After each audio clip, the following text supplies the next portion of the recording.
Hello, YouTube. Hope you're doing well, YouTube. I do have a little something here. Let's see here. Do I have the presentation file open? Yeah, let's take a look here. Yeah, here we go. So we are like halfway into the game. I don't know if halfway is accurate. It might be like 1/3, honestly. It's between 1/3 and like halfway, or like 0 to halfway, I feel like. But since we're into the game a little bit, I wanted to like go ahead and like put together some thoughts on paper here. It's gonna act as kind of like a good catch up for people as well. A good look into my little brain stem. That is my brain. 0, yeah. 0. Not even 1/9 of the way in, even. Yo, Gmail, what's up? How you doing? Oh no, this great guy streamer who streams super late for you. Yeah. It is probably pretty late for the Europeans. This series is like kind of late because I know people who do watch this that are up pretty late as well. So I'm like, oh, you know, I should consider what's going on with them, etc., etc. Yeah, hope you're doing well, G-Man. You having a good day? Hope you had a good weekend. I gotta say, I don't like really fidget with stuff. Like during tests, I just like fidget with stuff when I just don't have anything to think about.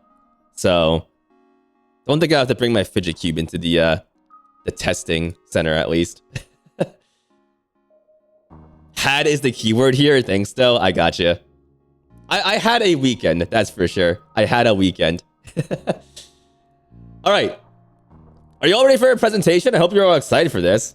I was so happy putting this together because I'm like, oh my god, I am so smart. I might be so smart here. I could be so smart.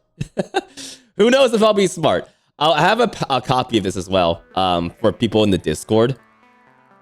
If you want to like, I don't know how you're gonna take notes on this, but like maybe like if you're in that spoiler channel, you can like comment on it somehow with the PDF copy. I don't know. Let's see here. I'm gonna get this all the way down to the overlay here.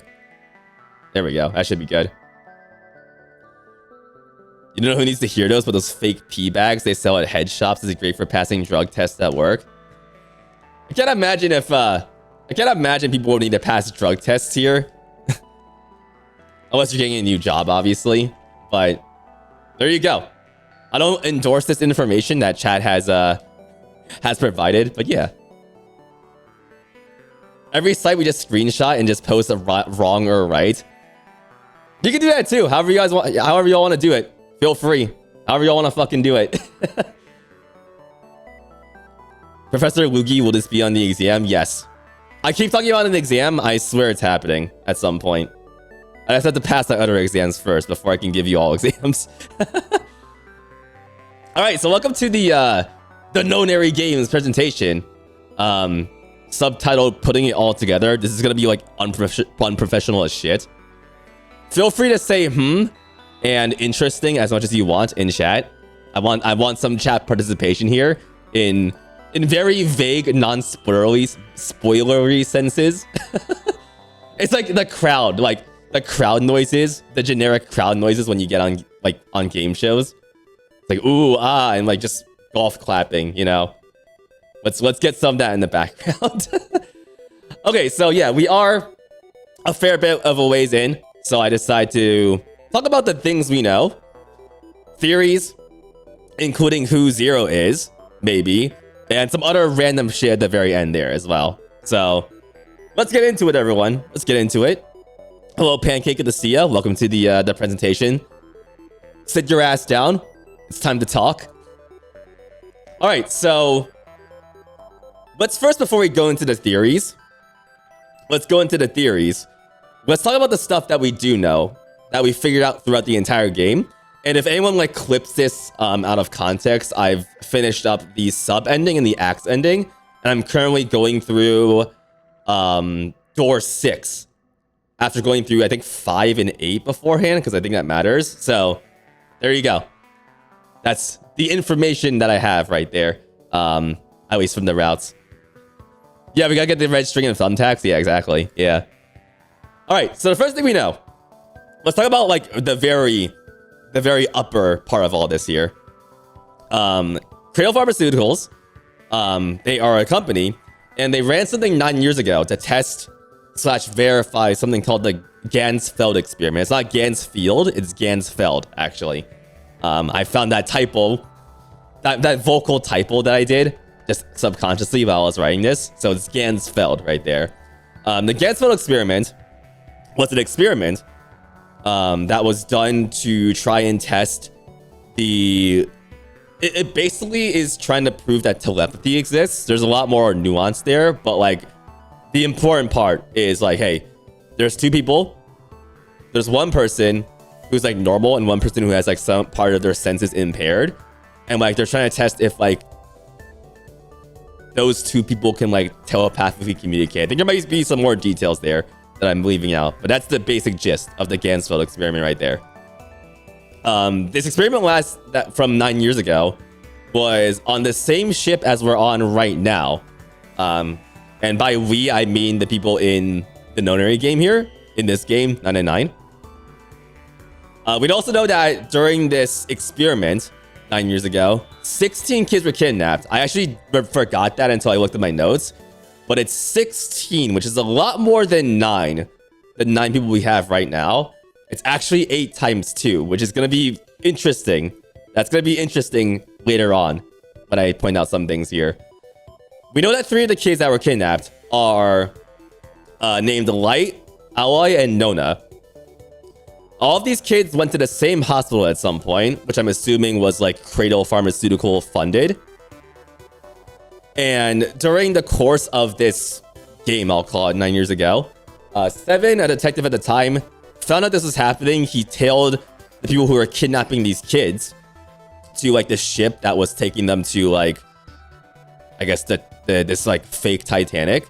He got caught and he got thrown in, and he like went through an event and he solved the kids at some point. We don't know anything past that yet. I'm assuming that the rest of those details are going to be like revealed in some later part of like the timeline, the flow chart and whatnot.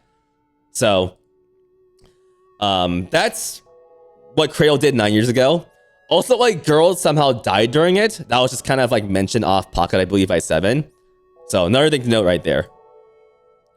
We found out last time, related to Cradle, that Ace number 1 is the president / CEO of Cradle Pharmaceutical. Very interesting timing, given current events, but I digress.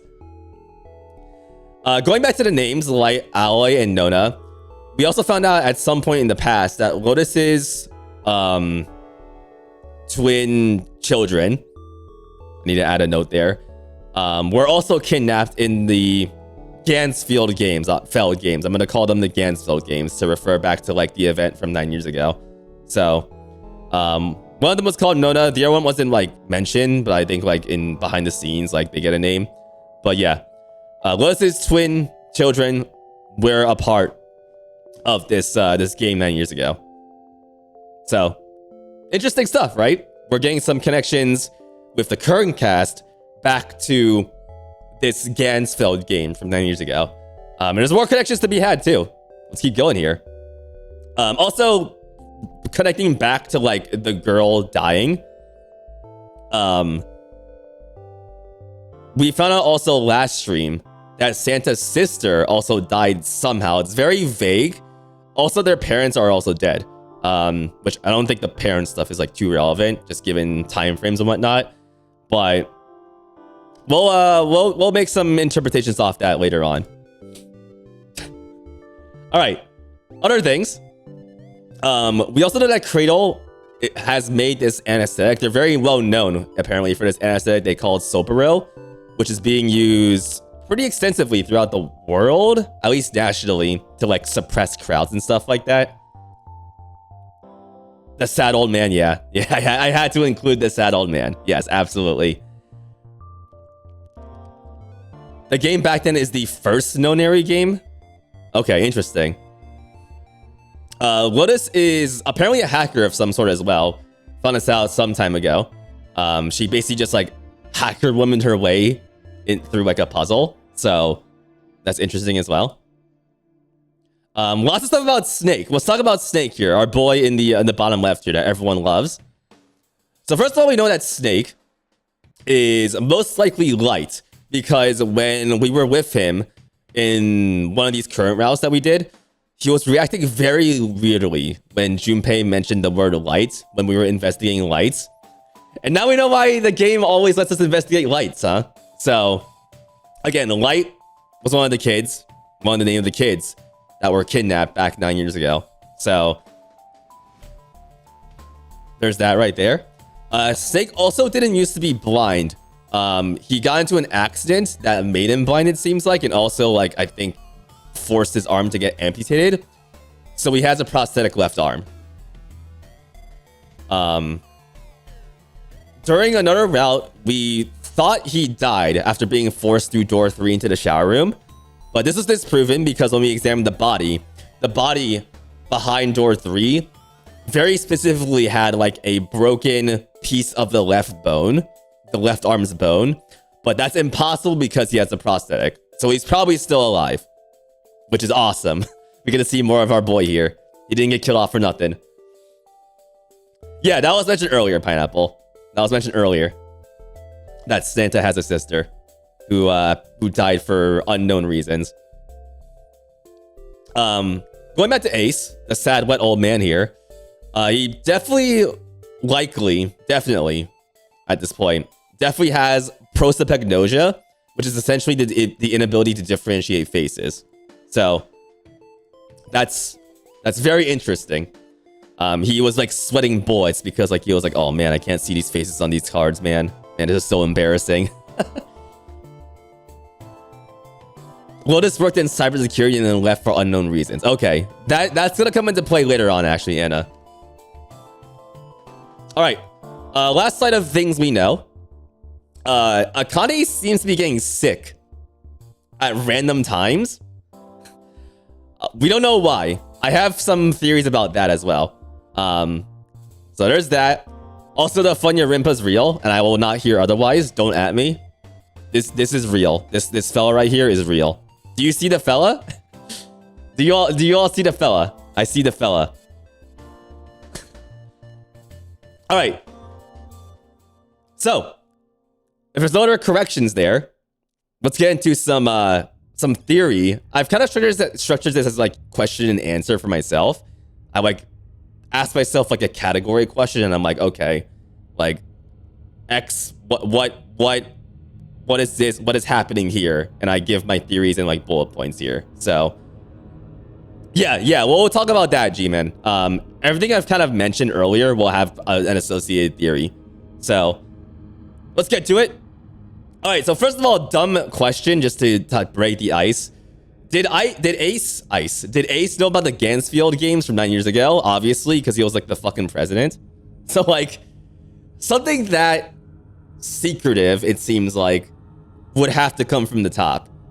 So I don't think there's any chance that he can like we can like say, oh, like he just didn't know about this, you know, because you know, it was just some internal, like it was just a few employees that were doing this shit, you know. Like that's not gonna be the case here. I feel like it's not gonna be the case.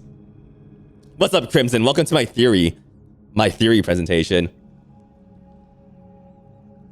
Yeah, I've only done Axe and Sub, G-Man. Yeah. We are gonna get another ending today as well. So look forward to that. All right. Here is some stuff about the Gansfield games. I'm gonna keep calling this from 9 years ago. Specifically, the question here is, why were those kids specifically chosen for that experiment 9 years ago? Just as like a general, like broad, why was it kids? I kind of like started connecting this with like the lab rats experiment, in that little like reverse C-shaped like corridor thing that they explained last time. And I feel like kids were chosen because like they're simpler they're more pure of heart in a sense. So like maybe they're like good human lab rats for something like this. That's very messed up, but I feel like that might have been the justification for that over at Cradle. The other very interesting thing that I'm starting to notice is that generally throughout this game, it seems like siblings is a very important like link, I suppose. I don't know how to describe this, but like siblings appear to be very important in terms of like, okay, like who's getting chosen for what, and like I guess why they were chosen. I don't know a good way to explain it aside from like siblings importance, because like, hey, we have Lotus's twin children, right?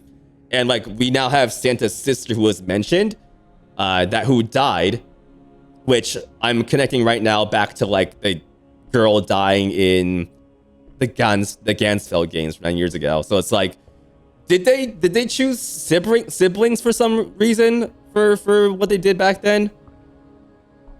And the other reason why I think this is true is because like if you recall back to what the Gansfeld experiment is, it's about like telepathy between like two people. And what's the most likely candidates for telepathy? It's like siblings, you know? Like people always say, hey, like I can communicate with my brother, right? Or my sister. Like it feels like we're thinking the same thing, right? So so that's why I think there's some very important sibling stuff going on here. How about a very important question? Is this PowerPoint 9 slides? It's a good question. Hold on. No, it's 12. Sorry, it's 12 slides. It is not 9. I should have made it 9 slides. Fuck. You're right. You're right, Pineapple. What's up, N? How you doing? Good to see you. All right, so let's get to the next theory here. The next topic here. What was the purpose of what they did 9 years ago? Like they say they were doing this to like prove the Gansfeld experiment, but like, why were they doing that in the first place? I'm not really sure. I also feel like that explanation was a front for something else. Like this Cradle company is like, it reminds me of like After Science a lot, where like they are presenting like stuff in very deceptive ways. So it's like, what else were you trying to do here, my guys? I don't really know even. And like even Soparil, like that's an anesthetic, but like, is there some other use / application for Soparil? Very early theory there because we just learned about Soparil, but I'm thinking there's like more mischievous things happening under the surface here. And speaking of mischievous things, I also think that Cradle Pharma's stuff, their dealings, whatever they're doing, is like being covered up by the government. Because I don't know if I like misinterpreted this, but like it seems like Ace is like even like after the events of 9 years ago, like he's still the CEO, the president of Cradle, it seems like. Like I don't know if anything disconfirmed that or deconfirmed that rather, but from like what Santa was saying around like, oh, I talked to Ace like back a few rooms ago. It's like and he mentioned that he's like the president, right? Like it seems like he's still the president, which implies that like whatever happened 9 years ago like never got any sort of public press, even though there was a detective, our boy Seven here, who was investigating that. This makes me think that it's getting covered up by the government, most likely, or someone else. I don't know. Everyone in chat saying this is very interesting. Yeah. This theory portion is very fun. Exactly what you want from newcomers. Yeah. Let me take a quick peek. 1 second. Oh, people are typing. Okay. I am looking in my Discord. Okay. All right. Again, more thoughts on Soparil. I have this like crack theory that it's gonna be like mind control shit, but again, like this is like very unverified. Like I think like the anesthetic stuff is like just a front for it. Although if Ace like injected himself with Sopero back in the hospital ward,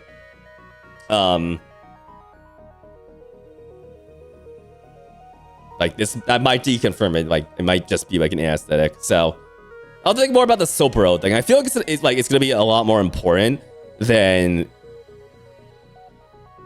you might think it might be. It's like, oh, it's just some drug. But drugs are dangerous, you know? Drugs are dangerous. You can use drugs for very dastardly things. So I don't know, maybe it has some sort of kill code in it or something. Something like that. Also, the reason why I mentioned it, actually, this bullet point reminded me, is because if you recall Lotus talking about her twin children, when her twin children came back from the experiment, they basically just didn't talk about this thing at all. And like, I don't know like the exact conversations that Lotus had with her kids, right? But a possibility there is that like they just completely forgot about the whole experience. They forgot, and like what could make them forget? Some drug, maybe. I don't know. Drugs are bad, okay? Yeah, okay. So maybe Sopero is gonna be much more important later on. We'll see about that. All right, so here's what people were looking at earlier about Akane getting randomly sick. Why is this happening? It seems completely random to me, but it's a visual novel with multiple branching paths. She got tummy ache, but why is the tummy ache happening? I have two theories for this. I mentioned this last time, but one, is she getting sick because she's like projecting shit through like the morphogenetic field in some way? Is she getting sick because she's using it too much? Is she tapping into that way too much? I don't know. She mentioned it earlier, like way back when, and I've always associated the morphogenetic field of her. So maybe it's that.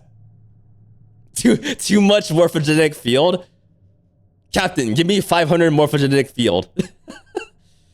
Maybe she's seasick. I don't think the Nonary game is happening like on the water, Slowpoke. That's my argument against that. Because I feel like that would have been described more in like, oh, the boat is like lurching back and forth, right? I don't know if that's been mentioned, but I don't recall it. Like the boat tipping back and forth. So it's very interesting. My other theory here is that I think the sickness might be based off the choices I'm making. So I'm wondering if there's like a correct series of choices where like she never gets sick. It's like flags in like a visual novel, right? Like, okay, like it's like, okay, you're hitting this flag, and then when you hit this flag, like she gets sick because you fucked up something, right? I feel like that might be what's happening here. I don't know. And the randomness of it, because I've been kind of playing through the routes a little bit randomly, kind of leads credence to that, I feel like. So, two possible explanations there. I feel like this is going to be explained at some point. Didn't she get sick before I had choices to make? Did she? That might have been just because of, like, the ninth man dying. Like, just the thought of that. You raise a good point, Photon. You actually raise a good point there. Huh.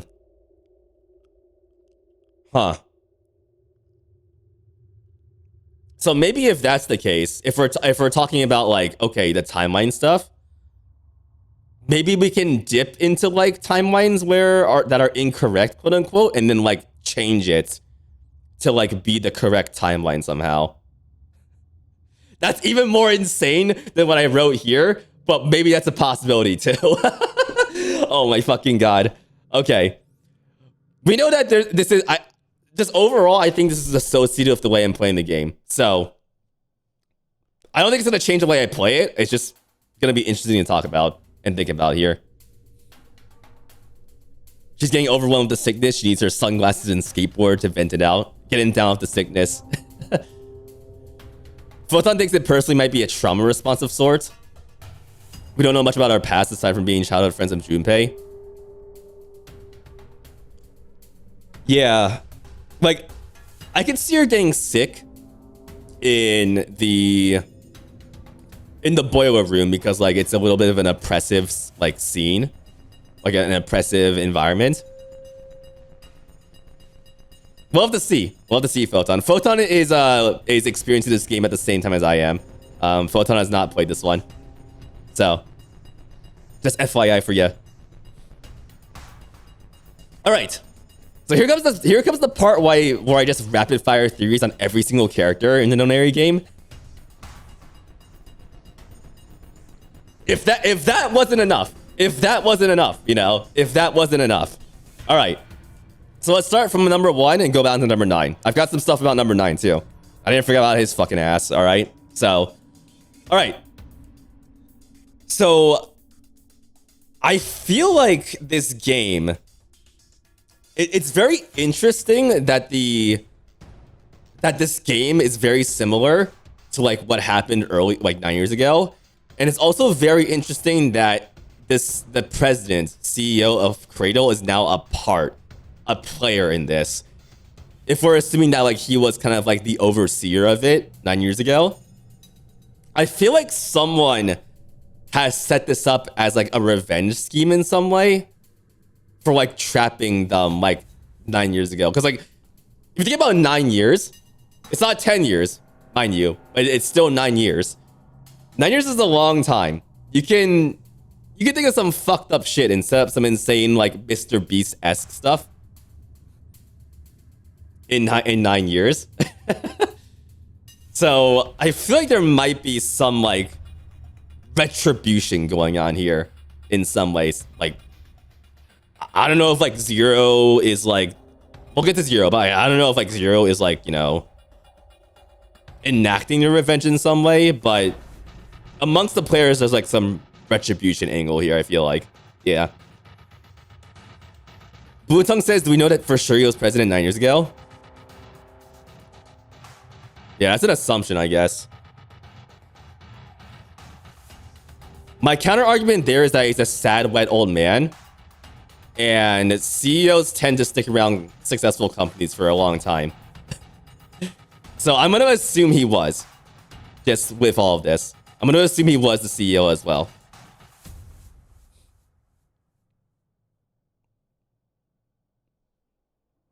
If he wasn't, then all these theories are fucked, Blue Tongue. Yeah, we'll have to see. We'll have to see here. I'm also thinking, because I've seen this in fiction before, where like people have, I don't exactly know what this was from, but it's like, oh, I need to. I think it's supposed to get in a hitman mission or something. But like, okay, I need to like, I have the power to change my condition, so let me change my condition. This is like not related to the game right now, but like I think at some point he might have wanted to try and find a cure for this. And like I'm thinking like, is that related to like the Ganspell games back then? But I can't like find the connection. So like I don't know if the prosopagnosia is like connected at all to like the actual games, or if like that's just gonna be a some sort of way to like debuff him in the game somehow with the prosopagnosia. I don't know about these last 2 points. Very, very rough ideas there. On the flip side, for like the revenge angle, like we could flip that as well. Maybe the people from Cradle set this up to try and like kill everyone involved with the whole thing from 9 years ago. They're trying to like cover it up completely, right? So you can think of like revenge / like retribution in like both those angles. The players from back then trying to get revenge on Cradle, or Cradle trying to like cover everything up after the fact. I don't know why it'd be like 9 years in advance, but or later on, but there's like factions happening here, and either one of these factions could be in power of the Nonary game. Here's Snake. So we know, okay, so we're gonna assume that he was in the game from 9 years ago. Like that's like 99.9% confirmed, I feel like.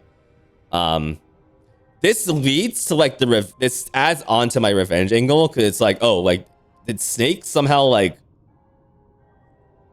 set this up? I don't know. Like maybe Snake is Zero. I don't know. Like is he like the upper power here? I don't know. Wait a minute. What are you thinking? I know too much. Have I done the safe ending? No. I mean, I just I know that Snake's name is apparently Light, and Light was one of the kids that was mentioned as well as like the 3 kids we know about that were in whatever happened 9 years ago. Those are the pieces of information there that I've put together. The Light thing's an assumption just because of like the way he's reacting. So, yeah. Yeah, me knowing too much is a very interesting statement.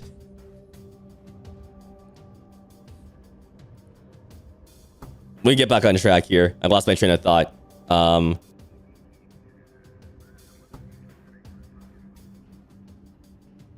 on, I just completely lost my train of thought. Okay, so we're talking about Snake. I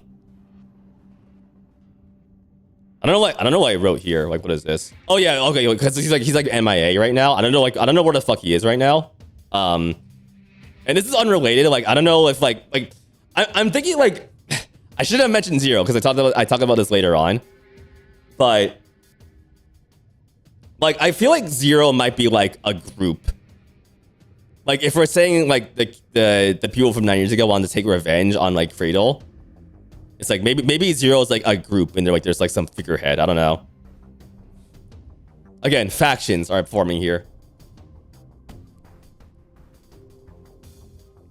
All right, so we're connecting here with Santa's information that we've collected. So we know that someone died in the Gansfield game from 9 years ago. We also know that Santa's sister died somehow. So I'm gonna say that she probably died as a part of that. We just don't know who she is. That's the big problem here. Like I have no idea. Like is her sister gonna be even related to like our current like crew? Because like not everyone back there would be, right? Maybe. Just don't know who she is yet. I got no idea. And more revenge stuff too, because like, okay, like, you know, her sister died there, so like he's back to like kill everyone who was involved, etc., etc.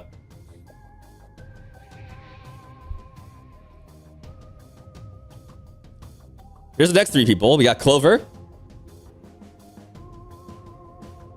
All right, so here we bring back the sibling thing. I may be thinking that Clover was a part of like the Gansfeld game from 9 years ago as well, because Snake was in it.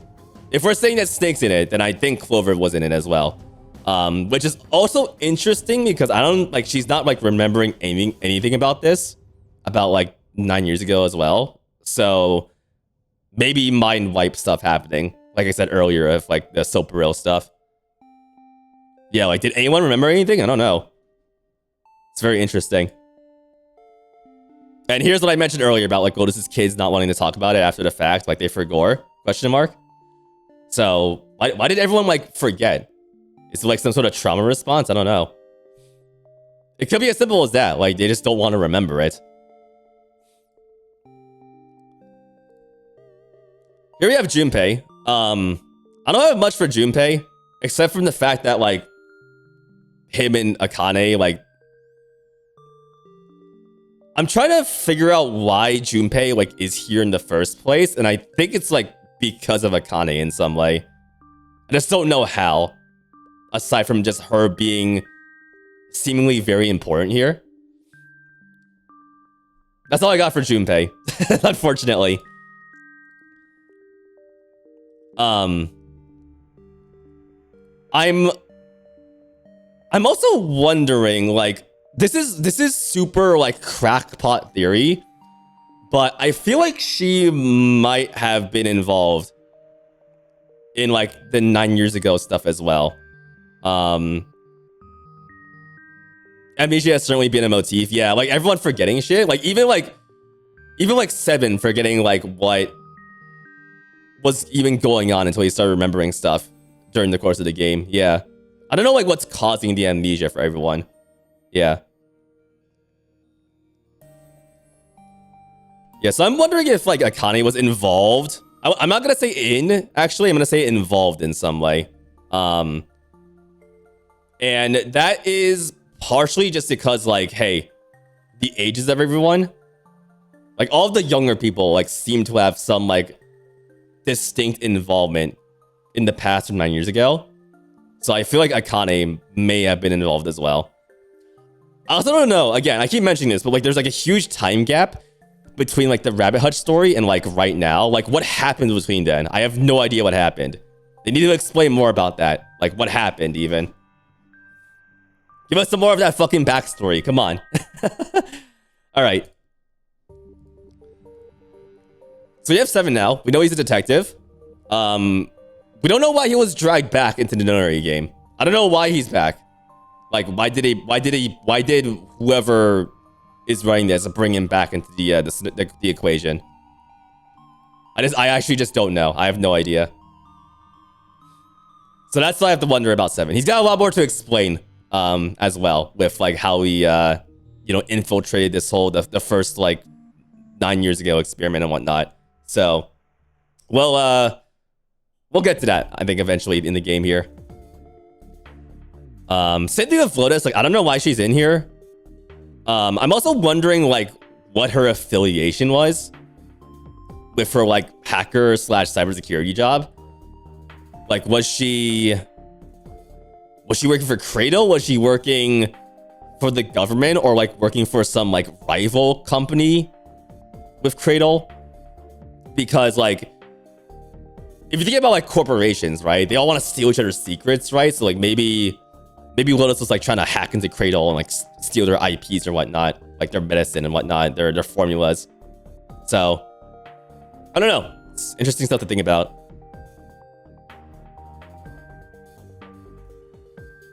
The Knife Man, I don't know who the fuck he is.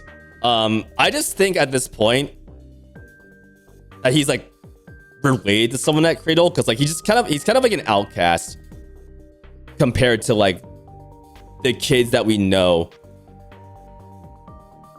I guess even by age, like he seems like an older dude. Like he doesn't seem like he'd be like one of the kids who was in the Gansfeld experiment back then. So just because like we have these two factions, I feel like he's gonna be someone at Cradle. And he also like, I think, mentioned some shit when he was about to die about like, oh, like I got betrayed, like this wasn't what was supposed to happen, etc., etc. So like he definitely has some information about like the tech that's in use here. So I think he's with Cradle. That's my guess right here. So those are my theories on the 9 people. I wonder how much of it's like completely wrong. I feel like more of this is wrong than not. I think like half of this is like just wild fucking guesses. So I guess we'll find out eventually. All right, so who's Zero? I don't know. Who's Zero? That's what we have to figure out right now. We don't have to figure it out right now, but I'm wondering, now that we have more information here.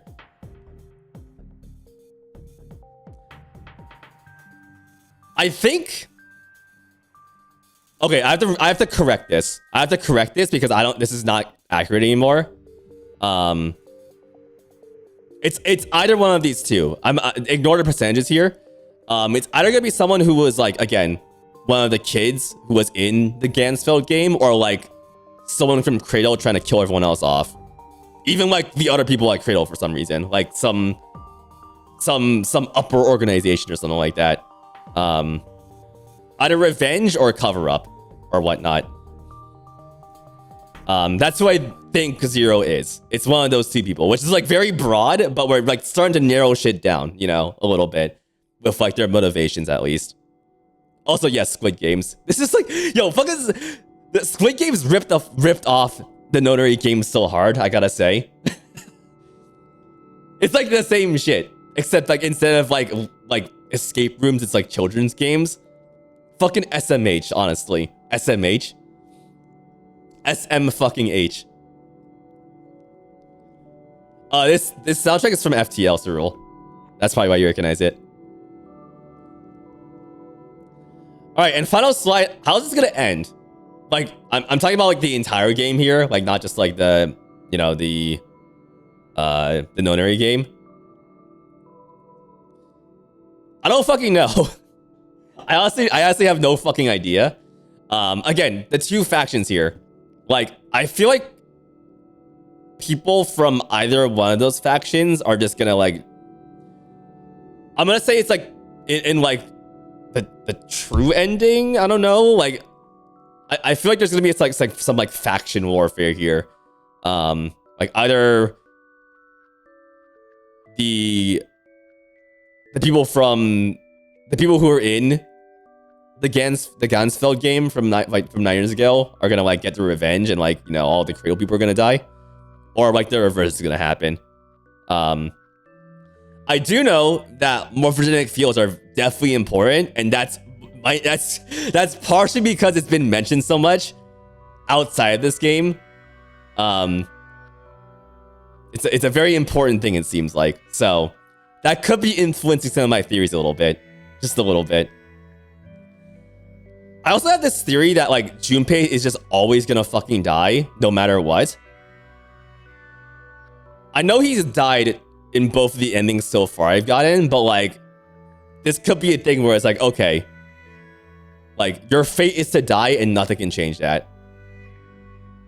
It's like a trope right there. It's like, hey, no matter what you try and do to like, you know, to mess with the timeline as like a player, like the dude is always gonna fucking die.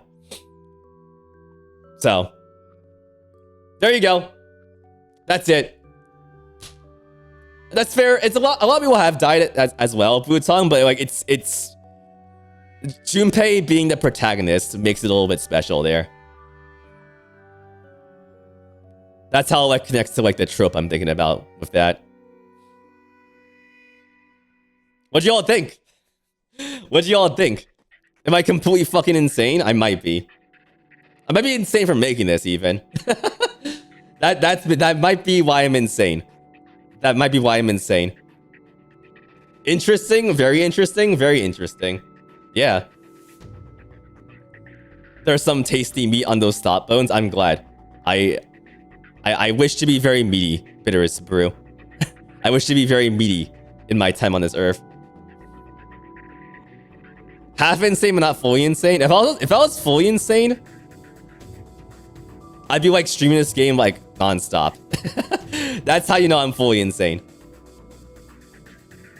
You really love seeing this? This is what you want from people playing Uchikoshi games freshly? Yeah. Yeah. I feel like this is what you should do. Especially like when you're, especially like as a streamer. It's like, hey, let's take a step back. Let's take a step back and like think about what we've been doing so far, what we've learned, how things might end up happening and whatnot. So there you go. Very fun watch. Lots of interesting thoughts and theories. Yeah, I'm glad. I'm glad. And I wouldn't have put this together if I didn't want to. So I'm very happy y'all like it too. I'm glad I put this together because I can like go back and edit it, and that'll be a good reference for later on. Also, yes, the presentation is called 999 Insanity. That's why I titled it. Appropriately so. All right. You're even thinking after some endings revisit? Yeah, I'm gonna try and make this like a living document, G-Men. I might like edit things and like adjust stuff as I figure things out in the presentation. And we can always like look at the history too. Because I do have this on Google Slides, and history is a thing for that. So, all in all, very interesting. That's the model of this playthrough, I feel like. Interesting spelled in various different ways. Interesting, interdasting, perhaps. Interdasting.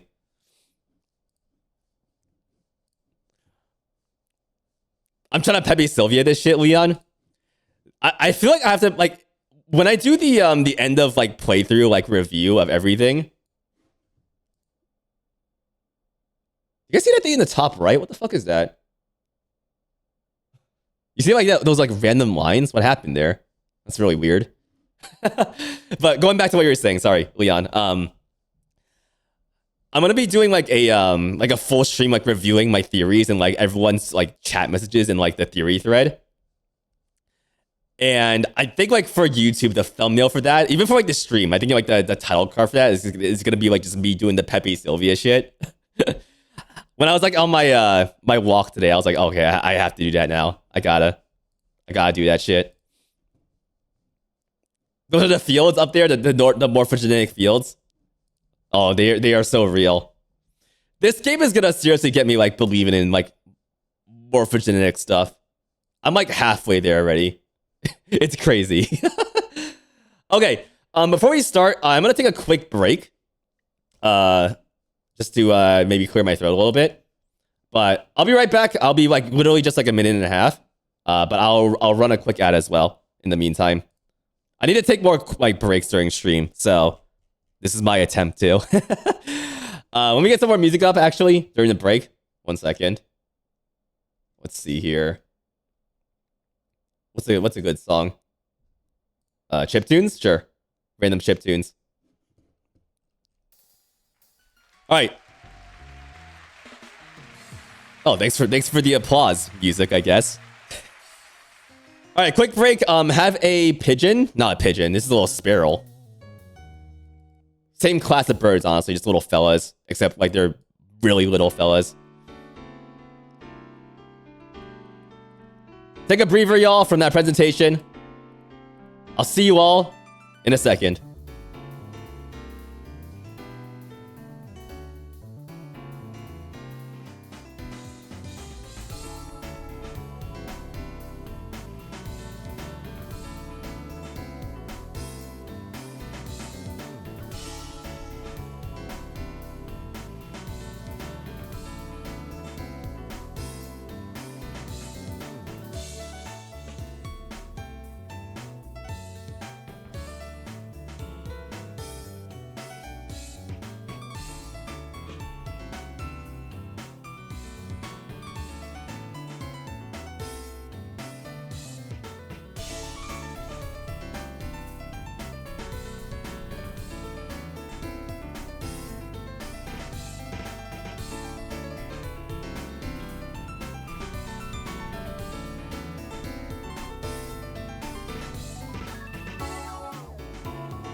All right, I'm back.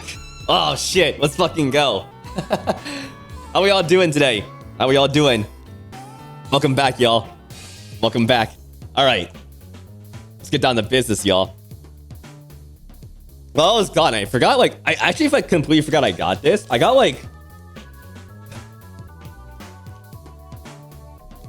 4 pounds of ramen noodles at H Mart. Yeah, this is 4 pounds right here of like dried ramen noodles. I need to like try some of these tonight. I feel like, oh, H Mart, my beloved. I got so much ramen here. It's gonna be delicious. I need to make like some really fancy ramen dishes. I feel like I have like barely had good ramen noodles, and I barely had like shitty ramen noodles either. I just haven't had ramen that much, so I figured cook something for myself. There you go. I could like knock someone out of that. I feel like it's a 4-pound brick basically. Who wants to get smashed by the 4-pound ramen noodle brick? All right. What's up, Perriman? How you doing? Good to see you. You're gonna lurk? No worries. Have a good lurk. OMG me, you wanna get a raw made into ramen? Pounds you into dust, makes you into ramen noodles. That is your fate. All right. It is zero escape time, baby. Let's fucking go. Let's see if everything's in order here, first of all. Sorry, give me 1 second. Smiley face, smiley face. You're very excited, especially now. I'm glad. I'm very excited too. My face is gonna hurt after today's stream, I feel like, from smiling. That's what usually happens during streams. All right, let's go. E-deck hallway.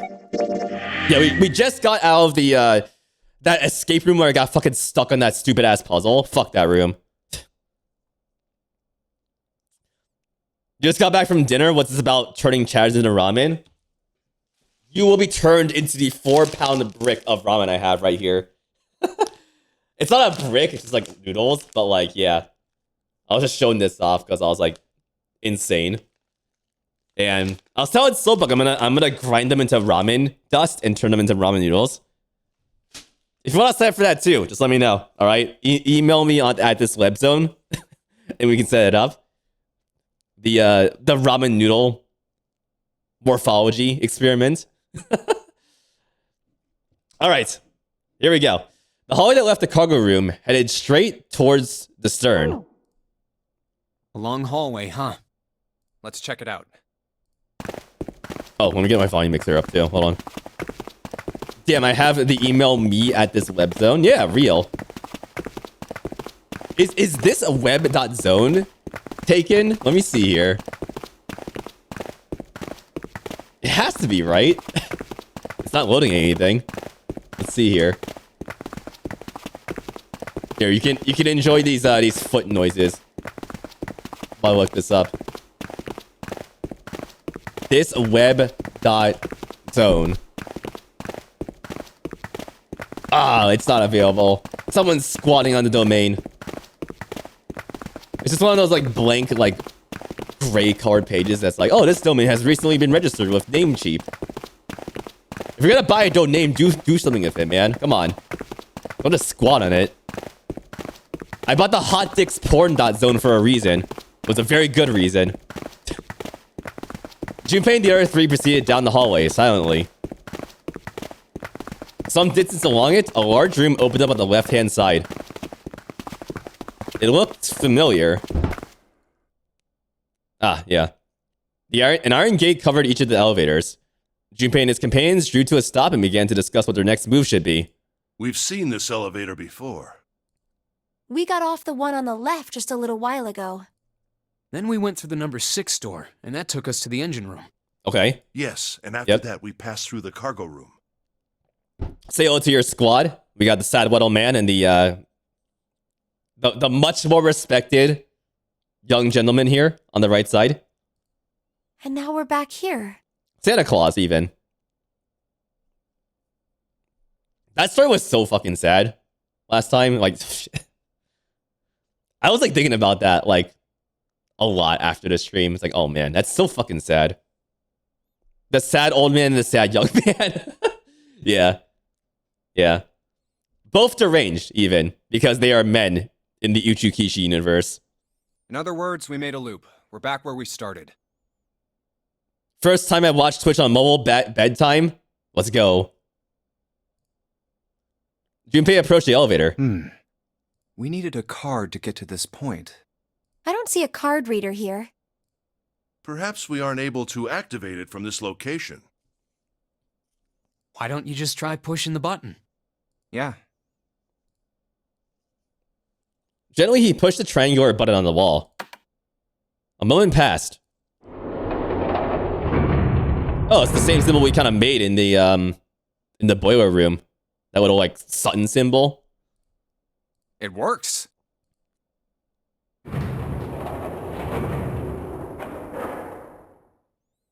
The elevator door opened and then eventually shut again. I think so.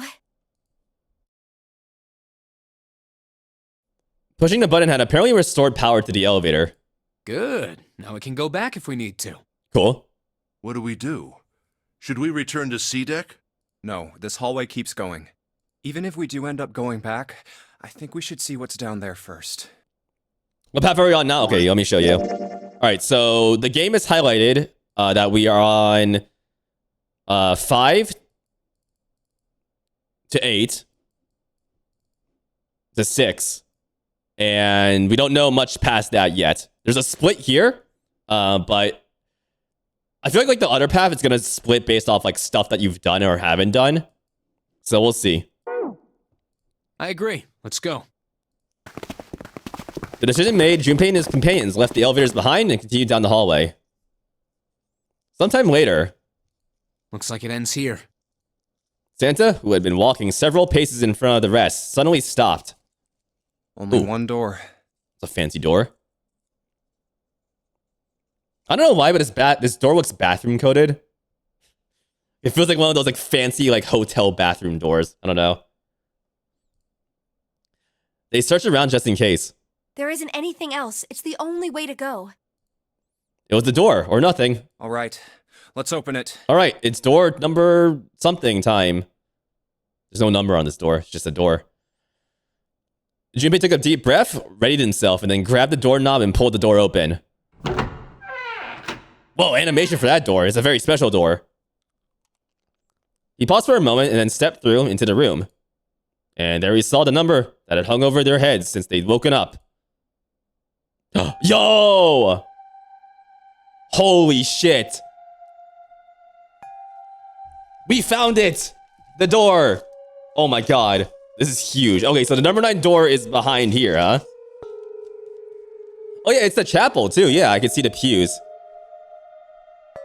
So door 9 is in the chapel that we kind of saw in the map.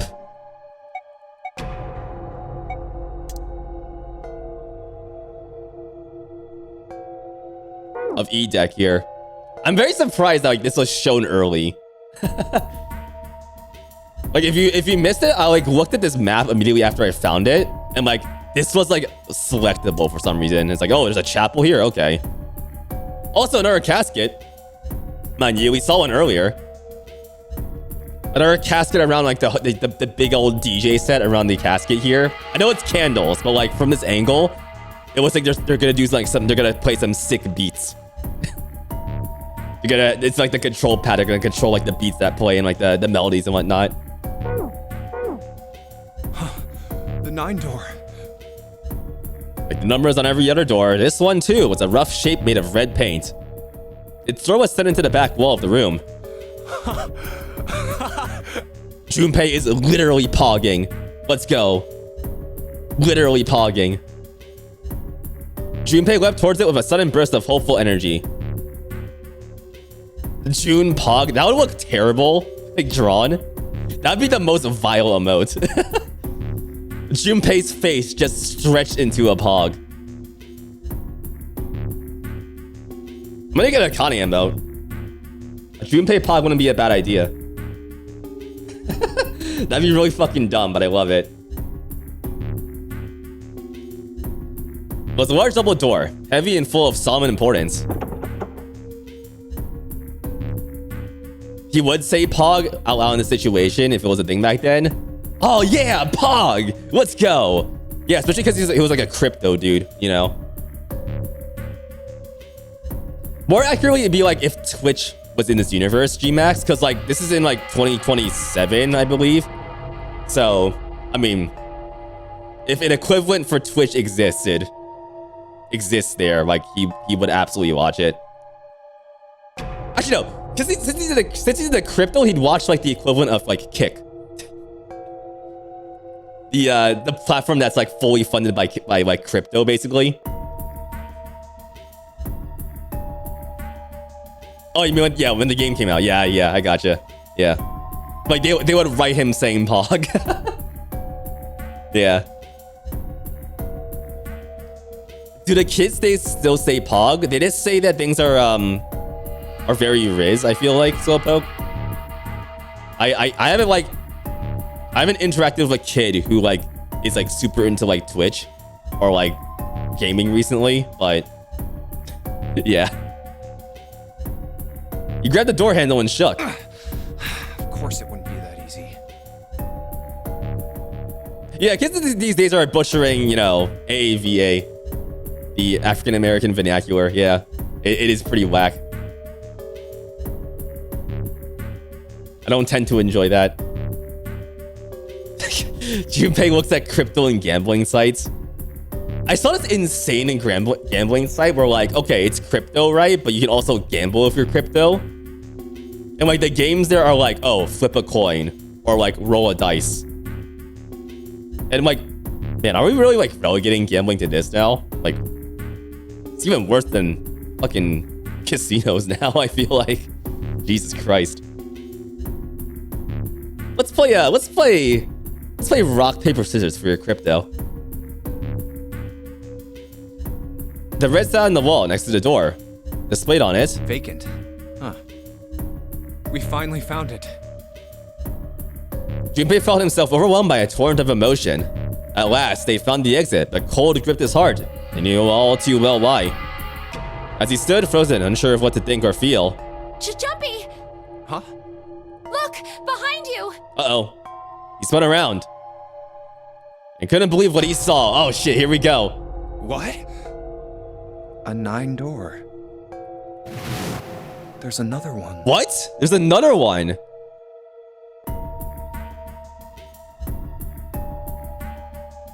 Two 9 doors? Door 9's in the chapel, but there's another door. Wow. Also, where'd that gun go that we found, by the way? I'm just saying. Are you about to have a Yakuza moment here? You don't want to keep track of the gun? Junpei, this is so skibbity. No, that's Date. I feel like that's more Makoto not Makoto Date. That's the Yakuza character. Kaname Date. That's what I meant. I don't know. Maybe Makoto Date would say fucking skibbity as well to like be hit with his daughter in the Yakuza series. Hey Kiryu, you ever hear about this skibbity shit? No. Is that what the kids are saying now? Yeah, your friend Ichiban, your friend Ichiban told me about it, you know?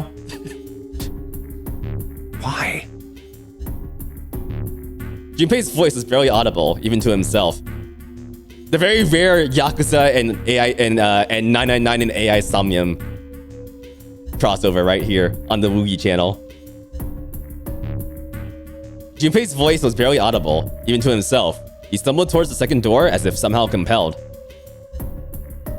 There's another red here as well, I guess. It was a small single door. It sat in the starboard corner of the room, on the same wall as the door they entered from, but in the opposite corner. It's 9, no matter how you look at it. The red is there too. So this is a real one? Junpei shook the door handle pointlessly and muttered to himself. Why? Why the hell are there 2 doors? Guess the right door, otherwise you die. It was Santu who answered. There were always 2 doors. I mean, if you think about it. Zero never actually said there was only 1 door with a 9 on it. True. Maybe there's more than 2 doors. Maybe. You refuse to believe Date would say skibbity? And it says Date would only say skibbity if he knew it would annoy Mizuki. I know who these characters are. I don't know exactly their relationships, but interesting. Interesting. It is hidden, but an exit can be found. Seek a way out. Seek a door that carries a 9. Of course, we just assumed that there was only 1. I fully intend to play AI Somnium Files at some point and stream it as well. And I know you mentioned like you want me to do the same stuff with the other Uchikoshi games. If they give us good mystery and theories, then yeah, I'll do the same thing. Like the presentation took me an hour to put together. Like that's all it took. Why wouldn't I do that? So yeah, expect that if I play other Uchikoshi games on stream. After all, why would there be more than one? Oh, man. We fell for it. There are 2 doors. Yep. That means that all 9 people who had met at the central staircase could escape. No one would be left behind. I didn't do the math, but I'm assuming that's right. Now it makes sense why the bracelets are numbers. 1 through 9. Divided into teams of 4 and 5 people. Ah, The digital right. root of both teams ends up being 9. Yes. That's right. Take 1, 2, 7, 8, and 3, 4, 5, 6, 9, for example. The digital root for both teams would be 9. I'm starting to visualize this better because of the puzzle I got stuck on. Of like, oh, like make all of the rows, columns, and diagonals add up to 15. It's not like the exact same thing going on here, but it uses the same part of the brain. Or 2, 3, 4, 9, and 1, 5, 6, 7, 8. The digital root is still 9. There are a bunch of combinations that work, and they all end up the same way. Which means everyone can escape if groups of size 4 or 5. That's nice. I'm glad Zero's that considerate about it. If one team has the digital root of 9, so would the other one. What does that mean? The answer's simple. From the very beginning, the Nonori game was designed to save all 9 people.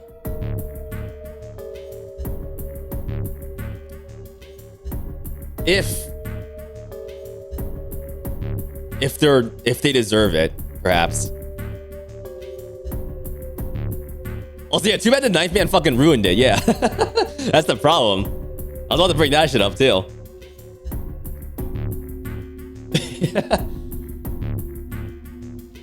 That's the big problem with that shit right there.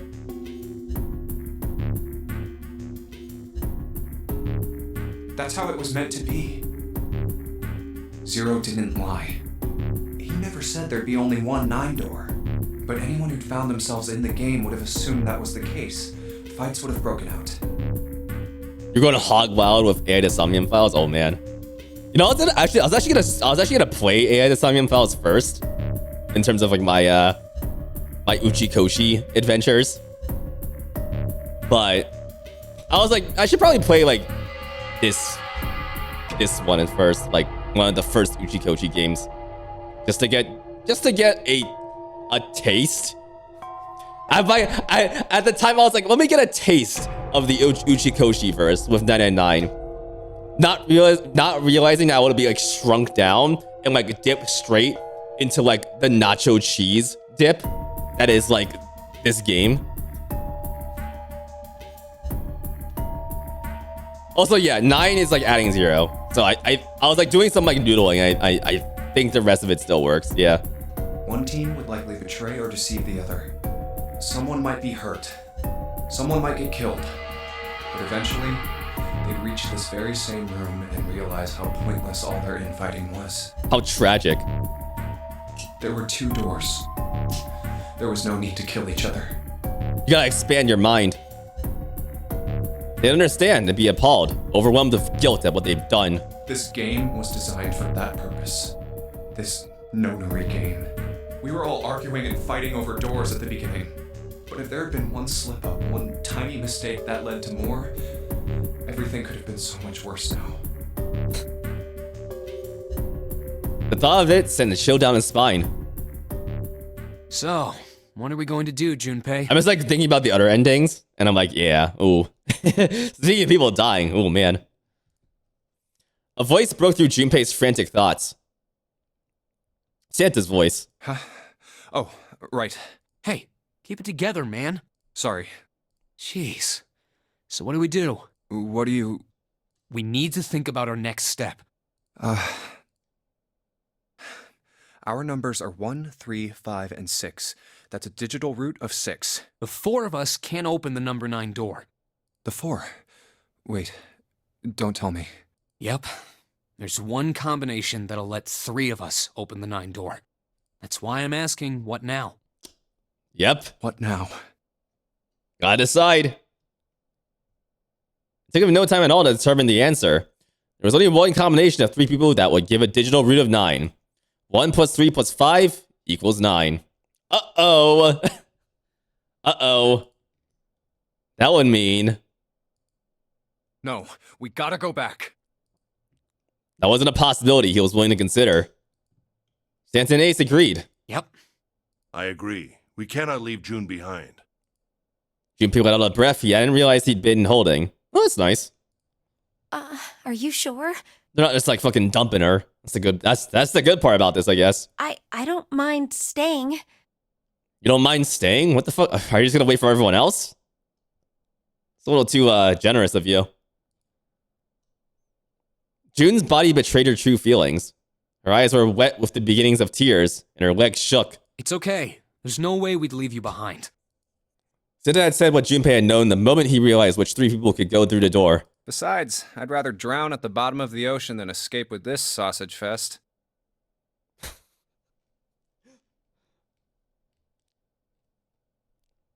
Don't betray your true body feelings, Junpei, alright? Alright, dude. 8 assignment files is shorter than 0 escape, and in some ways it's much tighter than 9 and 9, but also there's a lot of stuff reffing Z and AI assignment files. Yeah, I gotcha. Junpei, you need to confront your biases and denial. Yeah, you gotta. That's a part of the.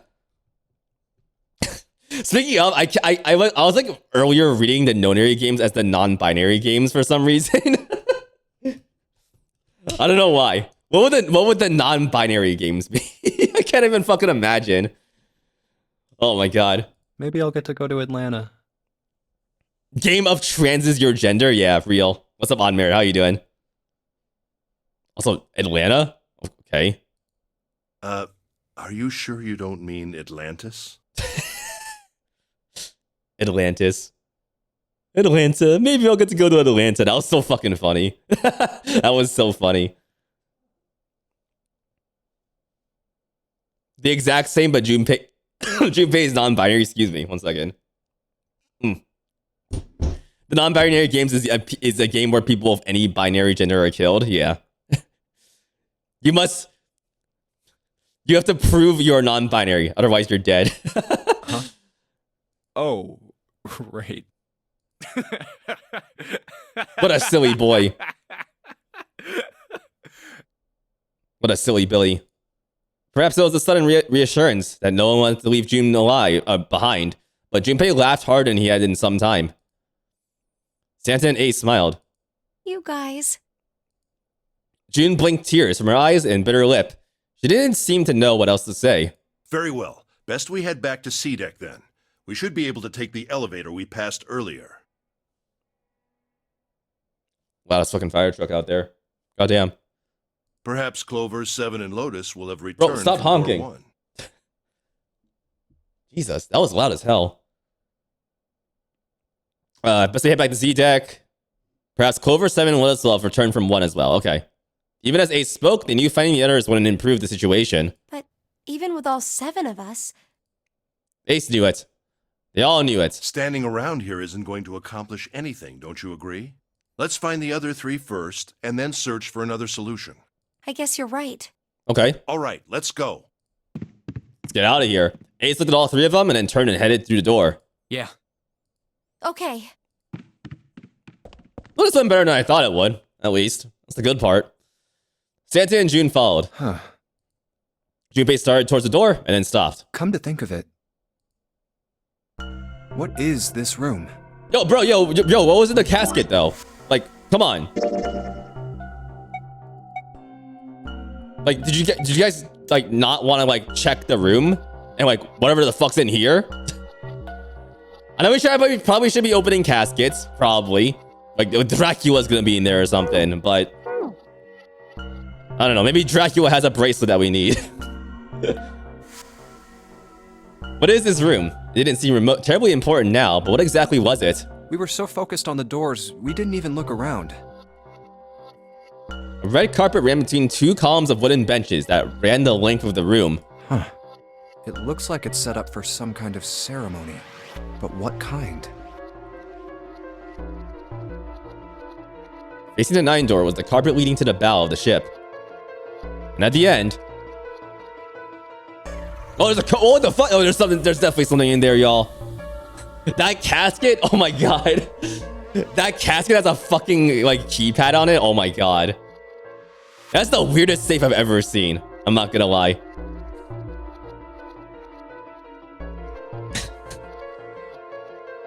What the hell puts a fucking dead body in like a safe? Is that what's happening here?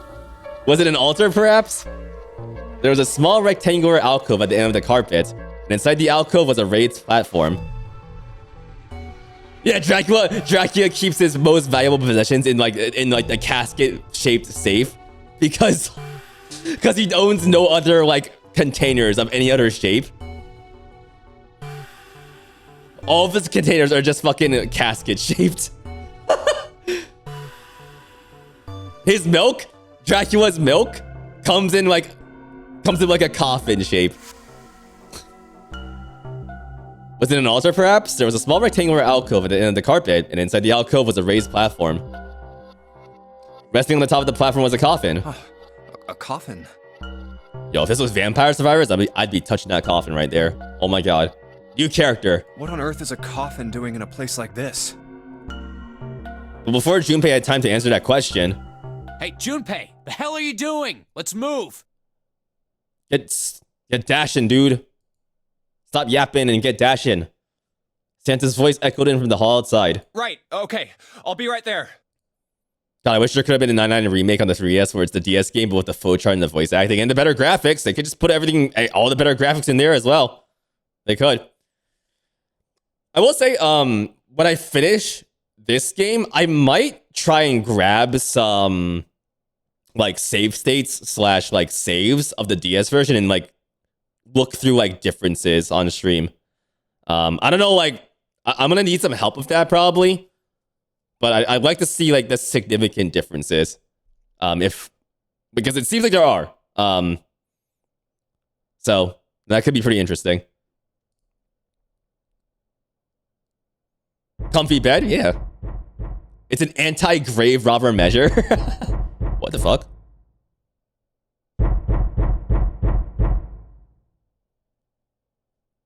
Is that someone? Is someone banging from inside there? What the fuck? Was that coming from the coffin? Yeah, is Snake gonna be in there? What the fuck? Yeah, Powerman, that's what I'm thinking. Coffin. The coffin made banging noises. It's not the coffin, but that's that. I don't know what I mean from that.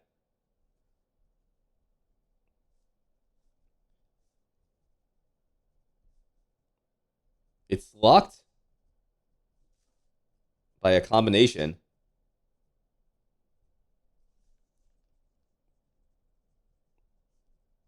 Is someone maybe Snake in there? Question mark.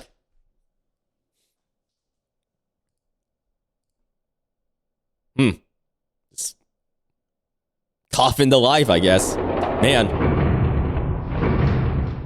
You know how awkward that'd feel? Like, God forbid you have claustrophobia. Jesus. You like barely breathe. Like, who knows how like tightly that shit's like locked up. Man. When you first saw 99, this shit scared the living daylights out of you. Oh my, yeah, I imagine, yeah. That shit's scary. They took the elevator up the C deck. Once there, they headed back towards the main hall and a central staircase. Didn't take them long. Look, it's... 7 and Lotus. Oh. They didn't look happy. We've got a problem. Uh-oh, what's going on? Clover is gone. Oh, shit. It's always Clover, huh? I'm not saying like because like Clover's like annoying. She's not, but like whatever. Bad shit just keeps happening to Clover. It's so Clover, y'all. It is so Clover. What? Why did they wait until everyone left to knock? I don't fucking know, Slowpoke. That's a little dumb, Slowpoke, I gotta say. Oh, I hear people outside. Let me just wait for everyone to leave before I like try and get myself out of here. Junpei and his three companions looked at one another. He turned back to Seven and Lotus. What do you mean, gone? Santa, Ace, and June had their own questions to ask. When? Why? You two went into door 1 with Clover, didn't you? Seven and Lotus responded as best they could. Yeah, we went through the door together. Okay. But Clover barely spoke to us. Yep. I mean, yeah. She just did her own thing the whole time. Yeah. There were 4 rooms on the other side of door 1. She wouldn't let us into the 4th room. Oh. She just said, I'll take care of this one. They'll take care of that room, huh? And shut the door. Oh, shit. That's not good. She must have blocked it with something on the other side. We waited for a while, but Clover didn't come out. We called for her, but she didn't answer. So I kicked down the door and we went into the room. Good job, dude. Holy fuck. Goddamn. Good fucking job, man. But Did you do that with some of the number doors, Seven? It was empty. Clover wasn't there. There was a door on the other wall. And it was open. Okay. And where's that I go? figure she opened the door and left by herself. We ran after her, of course, but Well, obviously we didn't find her. You figured that much out. Clover's gone. Junpei thought for a moment. When did this happen? We got here just before you. You certainly have excellent timing. So you haven't searched anywhere other than near the staircase? No, we haven't. Okay. Finally, Ace spoke. His voice had an edge of resolve and concern. Very well then. We'd best separate and look for Clover. Gonna separate again, huh? At this point, I don't know, man. Given the whole door 9 circumstances, We haven't much time left. Let's begin. Yeah. there were quick nods all around, and the 6 remaining players spread out. No disagreement there. Oh man, something bad's gonna happen. Junpei and June ran to the large hospital room together. Let's search an empty hospital room together. Teehee. As quickly as they could, they searched around and under the beds and in the corners. She's not here. No, she isn't. All right, just in case, we should go take a look in the shower room. Junpei and Akane be like, let's do some urban exploration together. Teehee. Shower room? That's where her brother is. Ah, right. Might have gone to see him. June bit her lip. She knew, as Junpei did, that there was only one thing to see in the shower room, and it wasn't pleasant. Well, we might as well check, right? Let's go. Body's gonna be gone. Watch this. There's a screwdriver stuck between the door and the frame. Good. We can still get in. We should thank Seven later. Seven's so based. Like, honestly, dude is so smart. Junpei and June slipped through the door, moved down the hallway, and stepped into the shower room.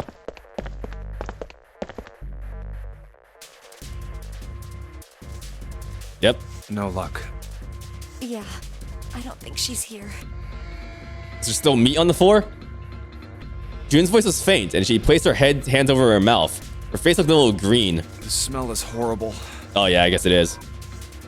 The stench of the room was almost unbearable. It had grown far more unpleasant since their last visit. If Junpei had eaten a lunch, he would have had difficulty retaining it. He wanted to leave the room as soon as possible, but he had to be sure. And the only way to be sure was to check the other side of the divider. Let's check the back, just to be sure. June offered no resistance and nodded weakly to Junpei as he headed around the divider. Ugh. He stopped at the corner and turned his head.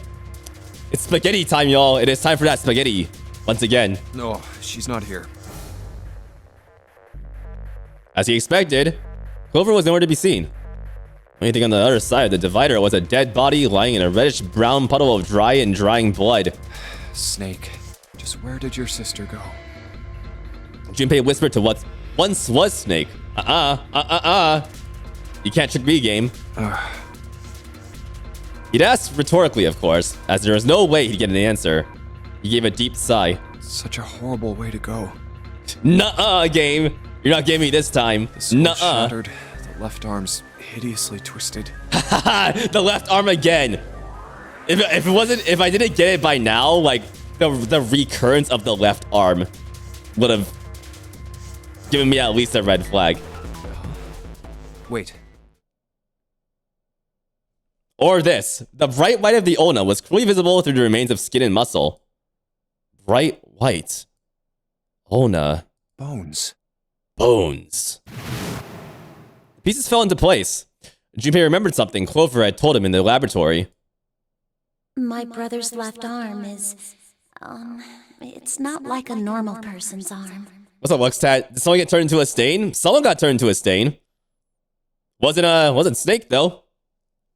Some random other dude who, like, guess they swapped his... They stripped Snake and put his clothes on this dead body to make it look like he was Snake. I guess.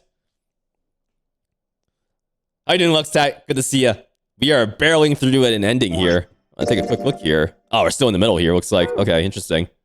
The accident hurt him really bad. Of course. Of course. Why didn't I realize it earlier? Clover had told Junpei that Snake's left arm was prosthetic. But the left arm of the corpse behind the divider was quite clearly a real human arm. Or at least it had been once. That meant the corpse... Jumpy? I'm cooking, Akane. June's unsure voice at Junpei's suddenly strange behavior drew his attention back to her. Oh, sorry for making you wait. Let's... Oh. Wait, you're not gonna tell her? What the fuck? Alright then. Junpei and June headed back towards the large hospital room. They stepped through the door and out of the shower room. And then they turned the corpse into an Italian dinner. Delicious meatballs and spaghetti. Yeah. Down the hall they went, searching for Clover in every corner. They had reached the stairs when... Seven appeared, breathless and yelling. Junpei! June! Where were you guys? He looked pale and his face was drawn. Something terrible had happened. Junpei's breath caught in his throat. Did something happen? What happened? Seven drew a shaking hand across his face and gulped down a breath of air. Clover is dead. Oh. Where?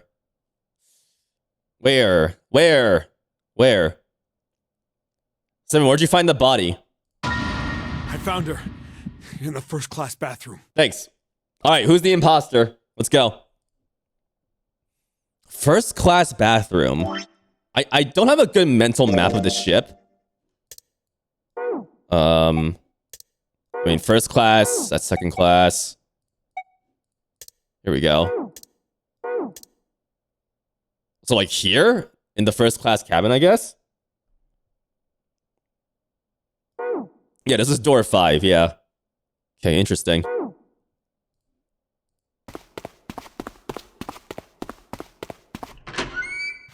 Yeah, here we go. Oh, that's Sprite. Oh, everyone's so sad.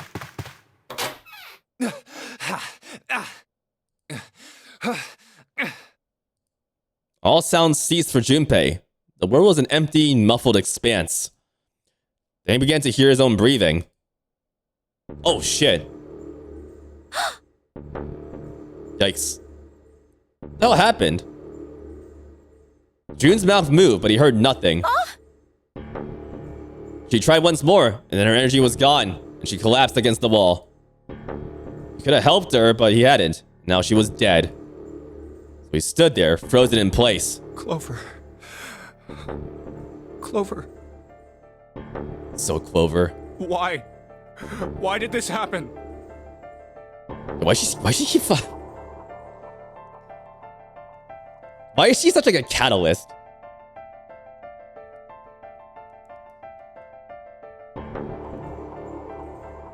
Like, this just happens to her. Oh my god. He forced his body to move. Each step felt like another nail pounded into his heart. Finally, he was in front of her. He knelt and placed 3 fingers against Clover's neck. No pulse. No breath. She was still warm and her eyes were closed peacefully. It would have been easy to think she was asleep. Easy, that is, were it not for the slowly expanding puddle of blood beneath her. He traces source to her back, a gash just beneath her shoulder blade. Ooh. Was the weapon a knife, perhaps? If it was a knife, the killer had taken it when they left. A knife. When he closed his eyes, he saw Clover smile. Clover. Yippee. Yeah. Her innocent smile. Her energy. He would never see her smile again. No way. He could have done something. He could have helped her. His stomach twisted itself into a sickening knot. Let's get out of here, June. Outlaws, what's up? How you doing? Welcome. I have a duck. Welcome to, intense times here in 99. Don't know if I've ever seen a knife yet in this game. I don't think so. Unless like if someone has a concealed knife, which is, you know, if it's any weapon, it'd be a knife that would be concealed with someone. Junpei lifted a limp June from the floor and carried her from the bathroom.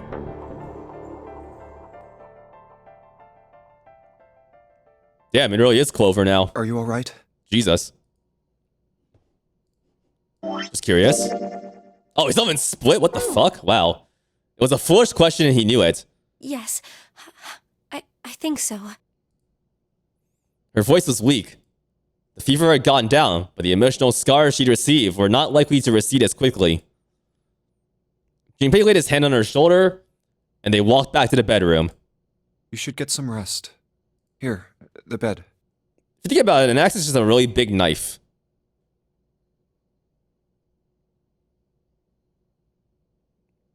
Is a battle axe a really, really big knife? If you think about all weapons are just knives. Just different. Like a mace, thick knife. Can you sit? Yes. Oh yeah, the knife I did have one, that's right. Yeah, he pulled the knife on Clover at the very beginning. I'm gonna write that down. I don't know if anyone picked up that knife after the fact.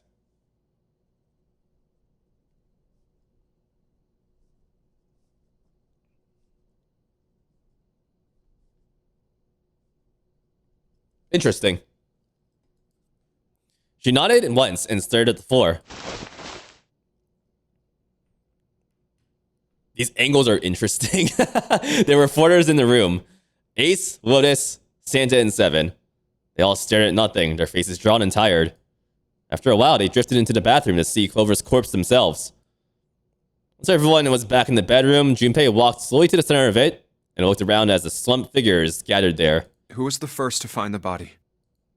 Me. Okay. Seven spoke from behind Junpei. He turned around. Seven's hand was up. Why did you come to this room?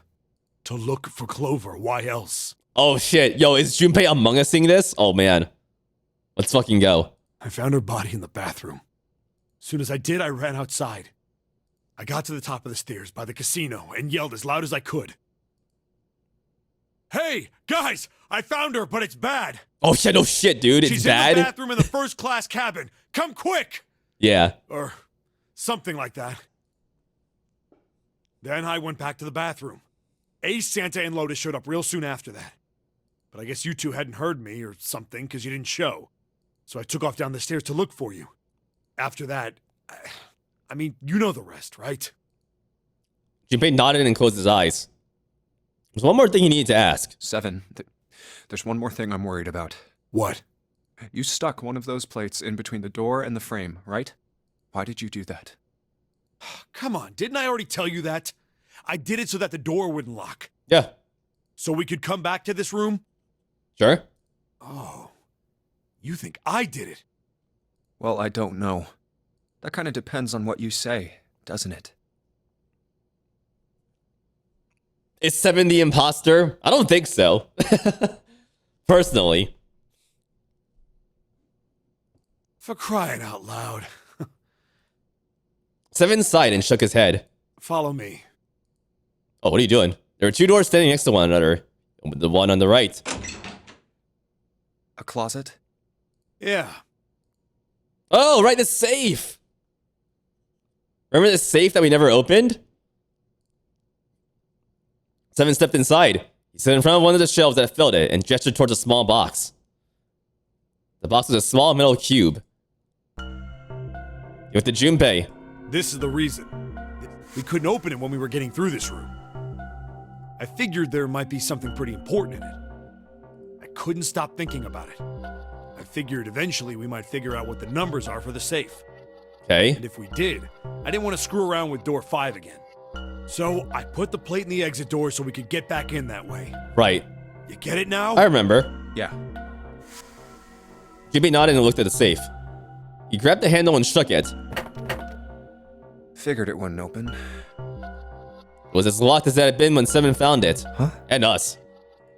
There was one change, however. This is... Just underneath the safe was a pile of fine reddish-brown powder.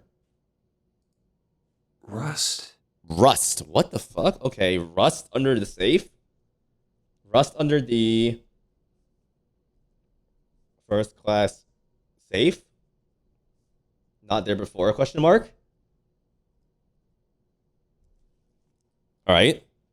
Junpei stared at it, considering. If there's rust here, that means... Considering. He is considering super hard. Has someone opened the safe? Junpei left the closet. 7 followed him back to the bedroom. Okay, interesting. Huh? It's Ace. This sprite is never gonna leave my head. This one sprite of Ace right here. The sad, wet old man. It was cold and quiet, chat. It was cold and quiet. No one spoke. They sat frozen in place by shocking grief and fatigue. The room felt tiny and impressive, and the thick metallic smell of blood filled the room. I gotta get it on it too. I gotta get on it. Junpei turned and headed for the living room. Anything to get out of there. What the fuck do we do now, man? Maybe there's another clue. Shit. Anything that might lead us to discover who stabbed Clover.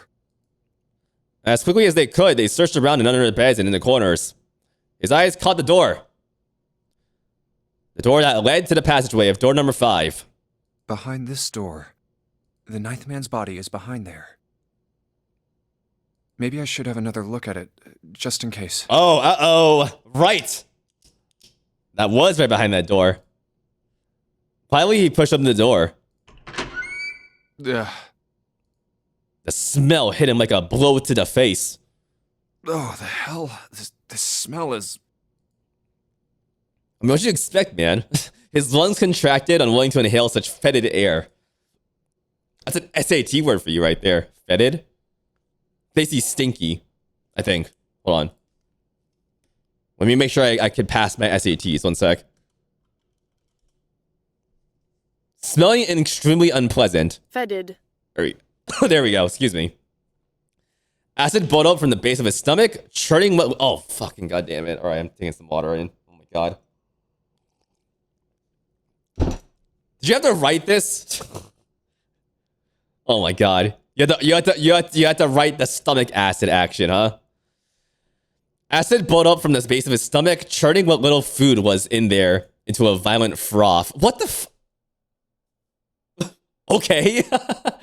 That might be a little too descriptive, I'm not gonna lie.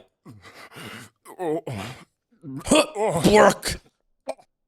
It was too much for him, and he vomited. A thin stream of yellow water and bile splattered onto the floor. Oh, great. He wiped his mouth weakly and stared at the dead body. Chunks of torn flesh lay in an arc around the... Dude, we don't need this. Do we need this again, game? Chunks of torn flesh lay in an arc around the body. What remained of its intestines had slid out onto the floor. The pool of blood that framed it was half dry, but so thick that it had taken on a texture not unlike that of an egg yolk prepared sunny side up. On the floor, next to the broken mass of the man's head, lay his glasses. Cracks spidering across the lenses. You wish you grabbed that packet of what the fuck is that? Nayrun Rune. What is that? Is that like some sort of candy? Peggy says fetid is a word you know almost entirely because of Magic the Gathering, funnily enough. It's like how I know about it's like how I know the word enigma from a Linux freeware game called Enigma. It was like a little like ball puzzle game. And how I know what the word espionage is from playing Civilization 4.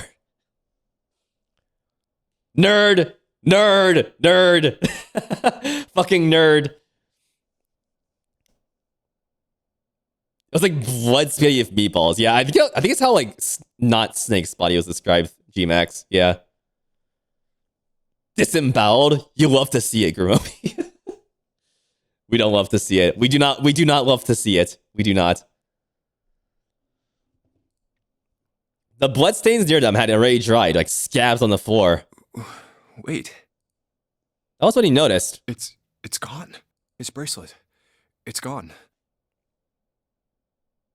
Yep. It was right next to the glasses.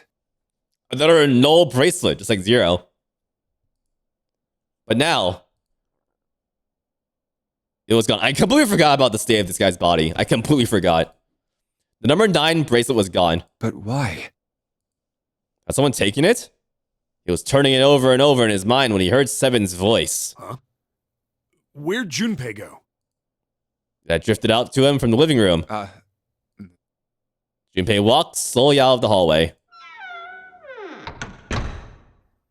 Oh, there you are. Were you looking for something in the hallway? You know, I was just eating some blood. Seven looked up as Junpei entered the room. Yeah. Did you find something? Thought for a moment before he responded. No, nothing. Bro. I get withholding information, but maybe this is kind of important. The missing bracelet. Get up for piece of information number 2 that Junpei is lied about not knowing about. Technically, it wasn't a lie. He hadn't found anything. In a way, in fact, that was the problem. Something he'd expected to find hadn't been there. The knife man's bracelet. What's up? Also, it's a blast. Are we the baddie? We can be a little bit of a baddie sometimes. Junpei's a little bit of a girl boss, you know? A little bit. Well, I wanted you to take a look at something. What is it? Seven led Junpei back to the bathroom. Clover. As Clover's corpse came into view, he felt his heart flip. Where's that? What is that little? Is that like from her? From one of her like articles of clothing? Like it's just like a ball here. Yeah, it's like part of her jacket, right? Yeah. As Clover's corpse came into view, he felt his heart flip and then fall to the bottom of his stomach. Yeah, I just can't tell if like the strings, if it's like still attached to like the hoodie string. It doesn't seem like it is because it's like really far away from the body. I don't know how to be important, like the little pom-pom. Like the pom-pom is vital. We need the pom-pom to escape. We need it. Clover had it all along. Something between a sigh and a groan escaped his lips. What was it you wanted to show me? His voice was hollow and empty. I searched Clover's body again. A real shame. She was stabbed once in the back, probably by a knife or something. Okay. And I found this. As he spoke, he moved around Clover's head, then knelt down and flipped open her right hand. What? Oh, okay. She was holding a piece of paper. I haven't actually looked at it yet. Didn't want to disturb the crime scene, you know? Basic stuff. Nice nails, by the way. You would think she'd have painted nails. You would think. Well, I did borrow one thing. What? Yeah, she is a Yaru, yeah. Yeah, that definitely explains the nails, yeah. So he wasn't sure what that meant, but it likely didn't matter. The paper was more important. I'm opening it. What's in the paper? Oh, man. Maybe she just peeled it all off, like out of anxiety. I feel that. Also, if it's missing the bracelet, someone must have took it, right? And that'd be like tossing a bomb into the situation. Yeah. I mean, if I was in Junpei's shoes, maybe I wouldn't mention it either. That's fair. It's very fair. There were 2 sentences written on it. Truth had gone, and truth had gone. Huh? Huh? What? Hello? Hello?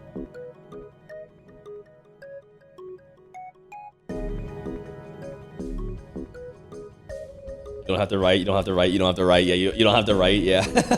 Yeah. I'm writing this down, one sec. Now Truth is asleep in the darkness of the sinister hand.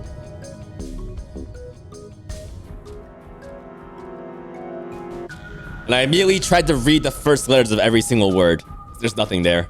Ah, now truth is asleep in the darkness of the sinister hand. What is this? Some kind of secret code?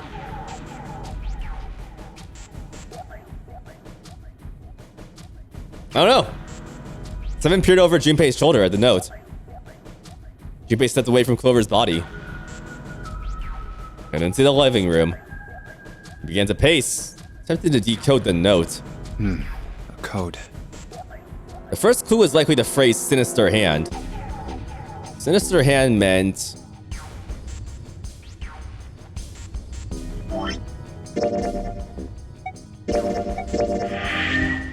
Force of habit, sorry. It's like Ace Attorney.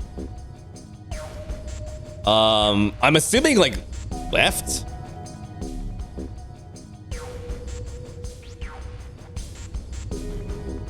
I have no point of reference there, but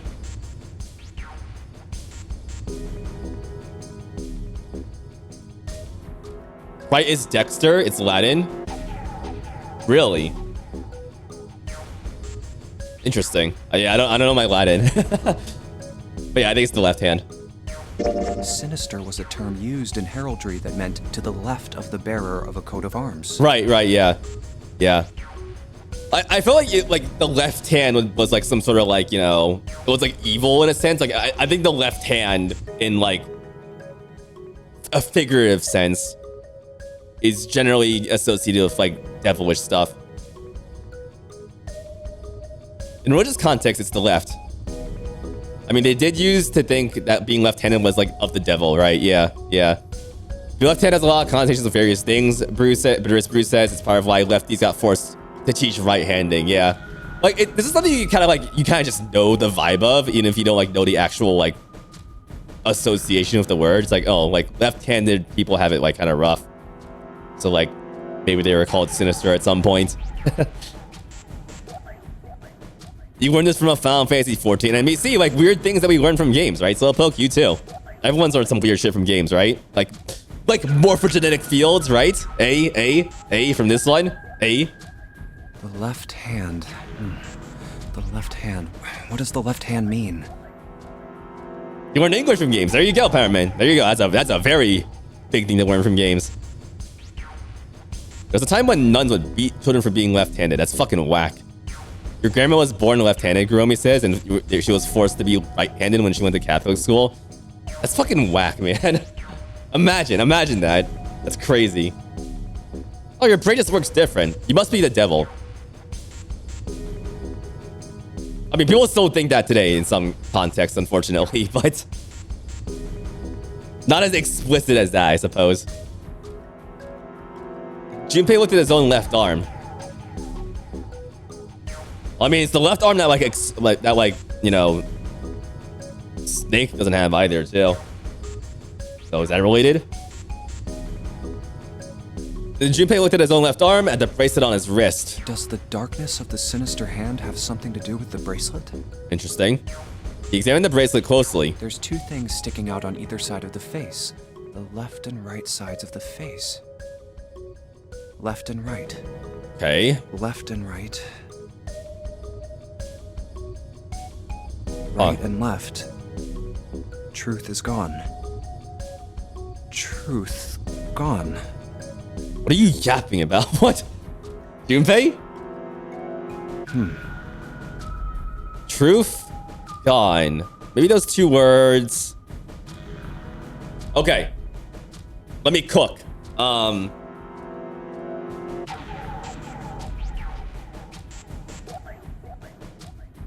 about reading it out loud? How about switching the sentence around?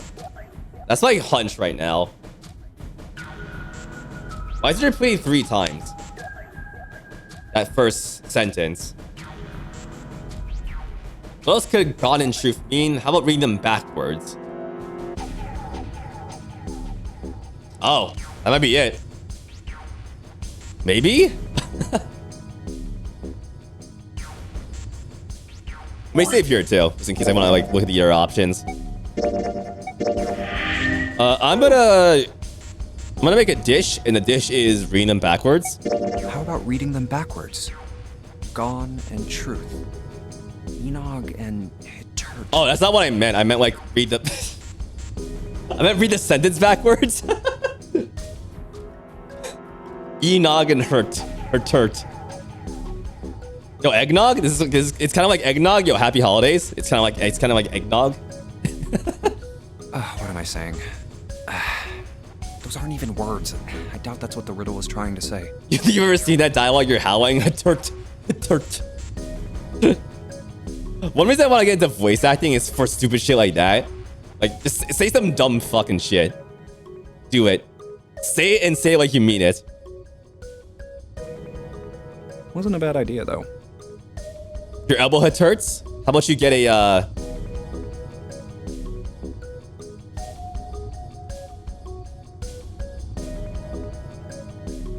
was trying to do something funny about that. I didn't come up with a joke there, aside from getting a hatandage.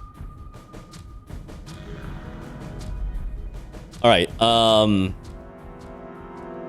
about reading it out loud? Sure. No, this is definitely not right. Maybe there's something about how they sound out loud. Truth. Gone. Gone. Huh. Nope. No. They sounded the same in my head. Alright.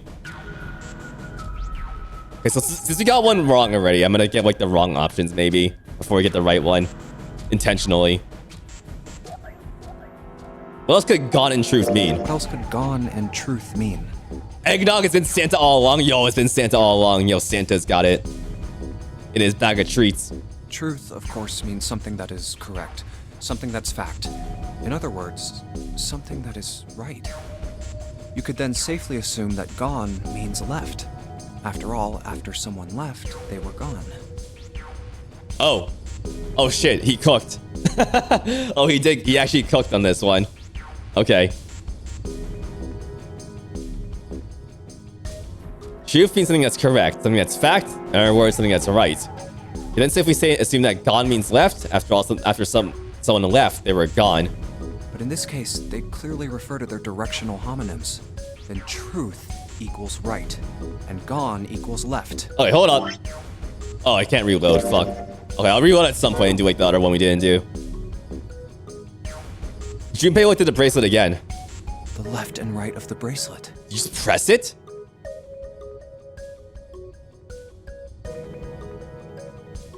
Press those, I guess. Back. This is all lead up to Zero's Christmas celebration. Man, that's a fucked up, like... Man, Christmas celebration where you have to make everyone go through a death game first before they get to the, before they can eat the eggnog and cookies and roast. That'd be so fucked up. I don't... My brain is telling me that like I kind of love that though, like because of the effort put into it. These two things sticking out. So if I press them in the following order, I mean, you just do right, left, right, left, right. Right, left, right, left, right, left. Yeah, happy brownie day. Yeah, last time. You're right. It is brownie day. I do not have brownies, unfortunately. But I wish I had a brookie right now, which is like a brownie slash cookie combination. That shit's so good. You would participate in the death game Christmas holiday dinner. Genghis, what's up, Genghis? How you doing? I gotta set it up. I gotta strap a bomb inside your body, like Metal Gear Solid 5 style.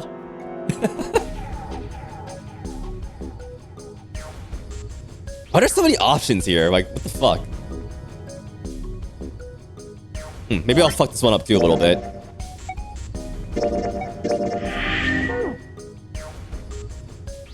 Left, right, left, right. How do you get that?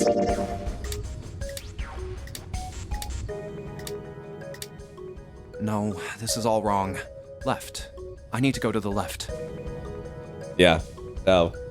I don't think there's gonna be anything funny there.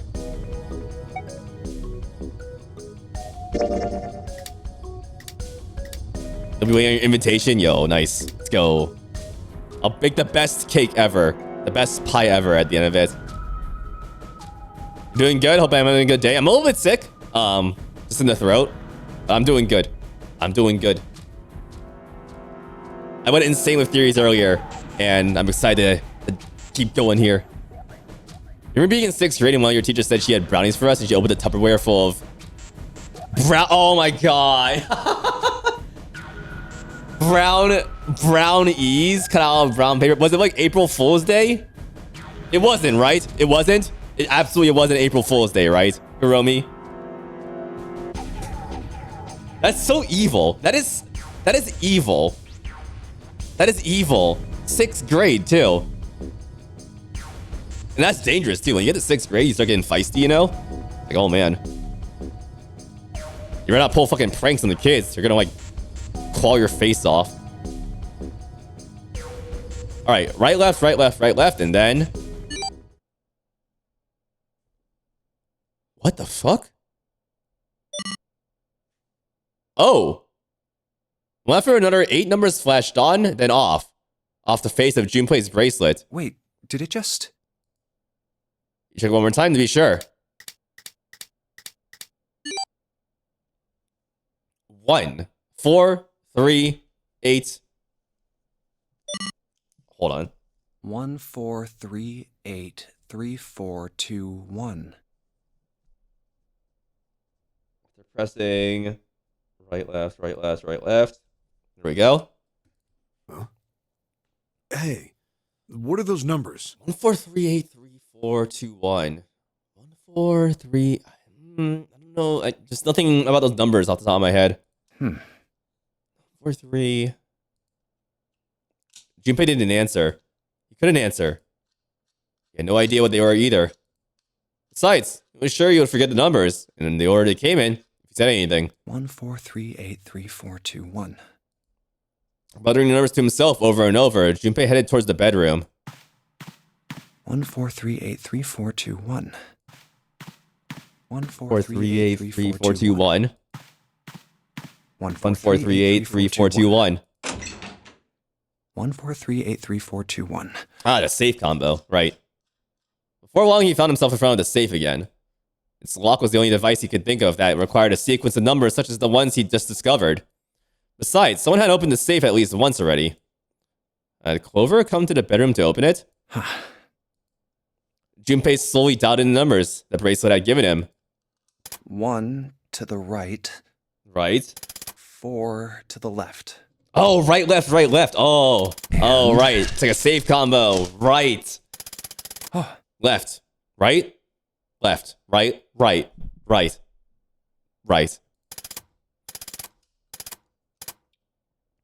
Finished. Bingo. I knew it was for this. All right, what's in the safe, y'all? Wrong answers only. It's a plushie of Junpei. A duck? Yo, a duck? I want a duck to be in there. An explosive one. An explosive one, for that matter. Just like in Hitman.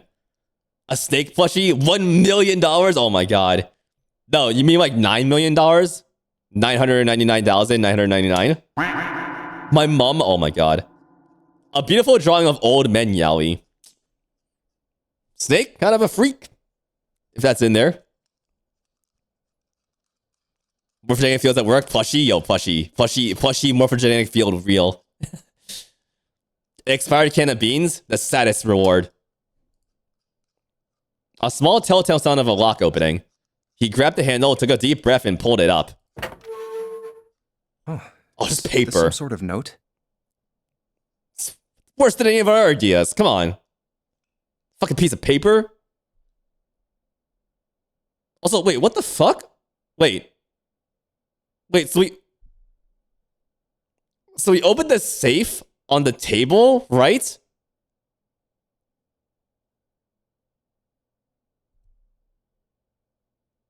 Why is it this big? Am I missing something? Am I missing something there? Like, why is this safe now massive?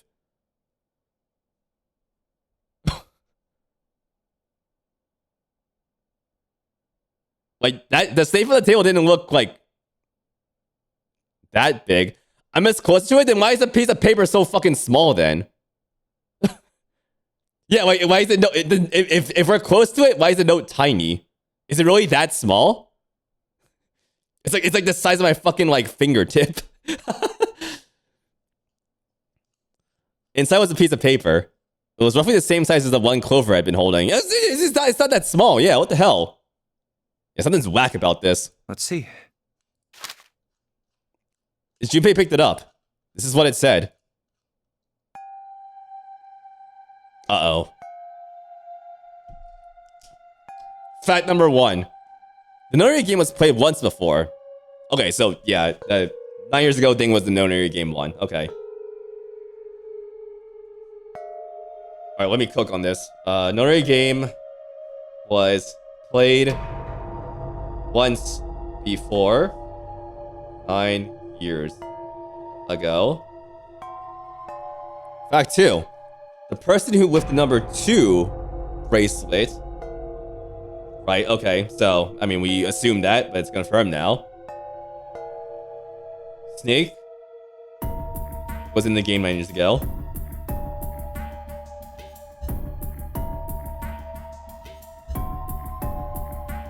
Get your popcorn, everyone. Fact number 3. It was planned by the following 4 people. 4. Okay, this is okay. Here we go. This is gonna be new. 4 people. Cradle Pharmaceutical CEO Gentaro Hongo. Okay, so the CEO is like different, I guess. All right.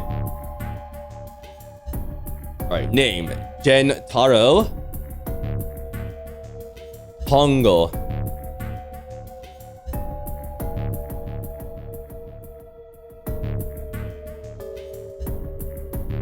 Cradle Pharmaceuticals Chief of Staff, Nagisa Nijisaki.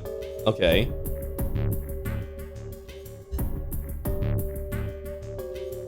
Nagisa Nijisaki. Cradle Pharmaceuticals R&D Supervisor, Taruaki Kubota. Okay. R&D. Yeah, so this thing was like... It was planned from... like every department's head. So I mean, there can be no non-repudiation here. Majority shareholder in Cradle Pharmaceuticals, Kagachika Musashido.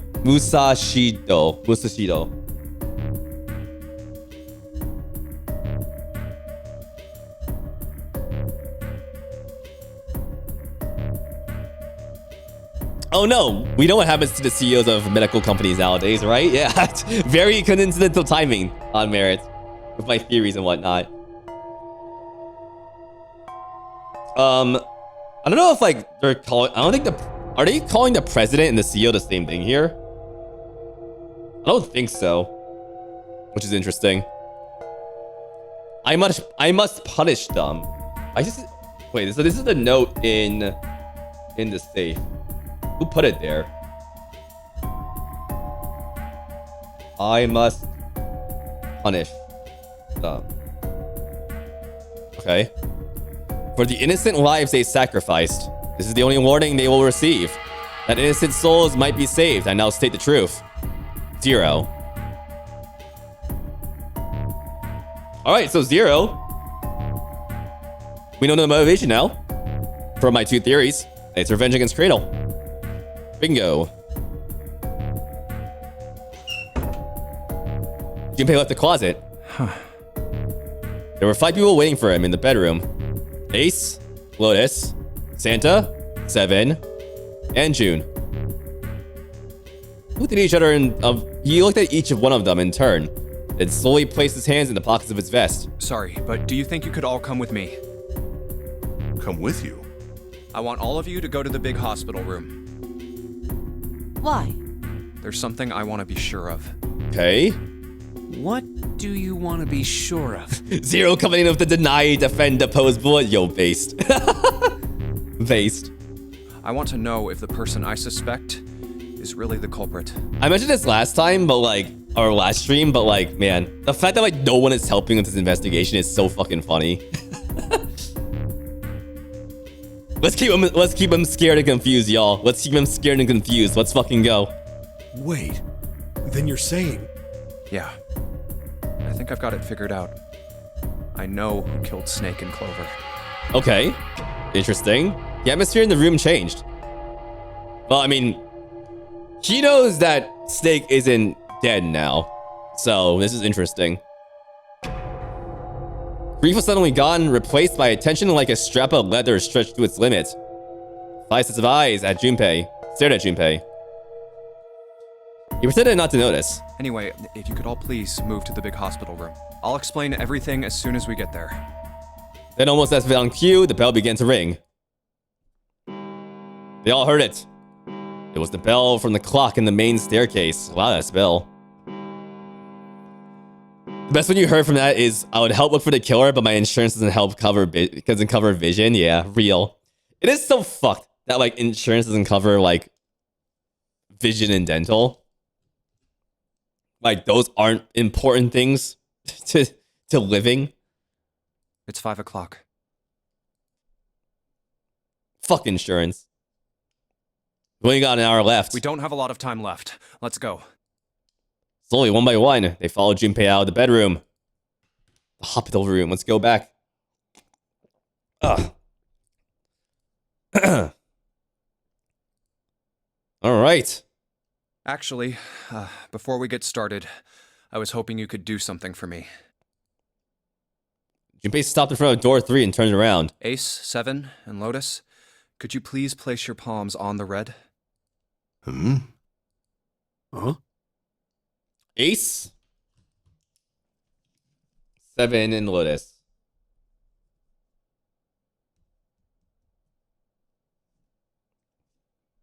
Okay, what are you cooking here, Junpei? Remember there was one insurance company trying to put a cap on anesthesia coverage? Yeah, I know everyone yapped about it and like they pulled it back. Thank God. Fuck those guys. It's ridiculous.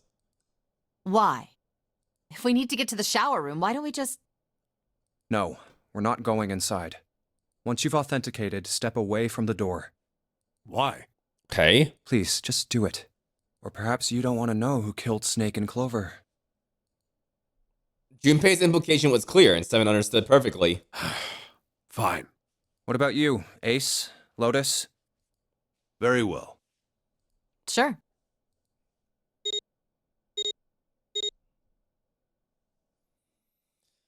Quickly, they pressed their palms on the red.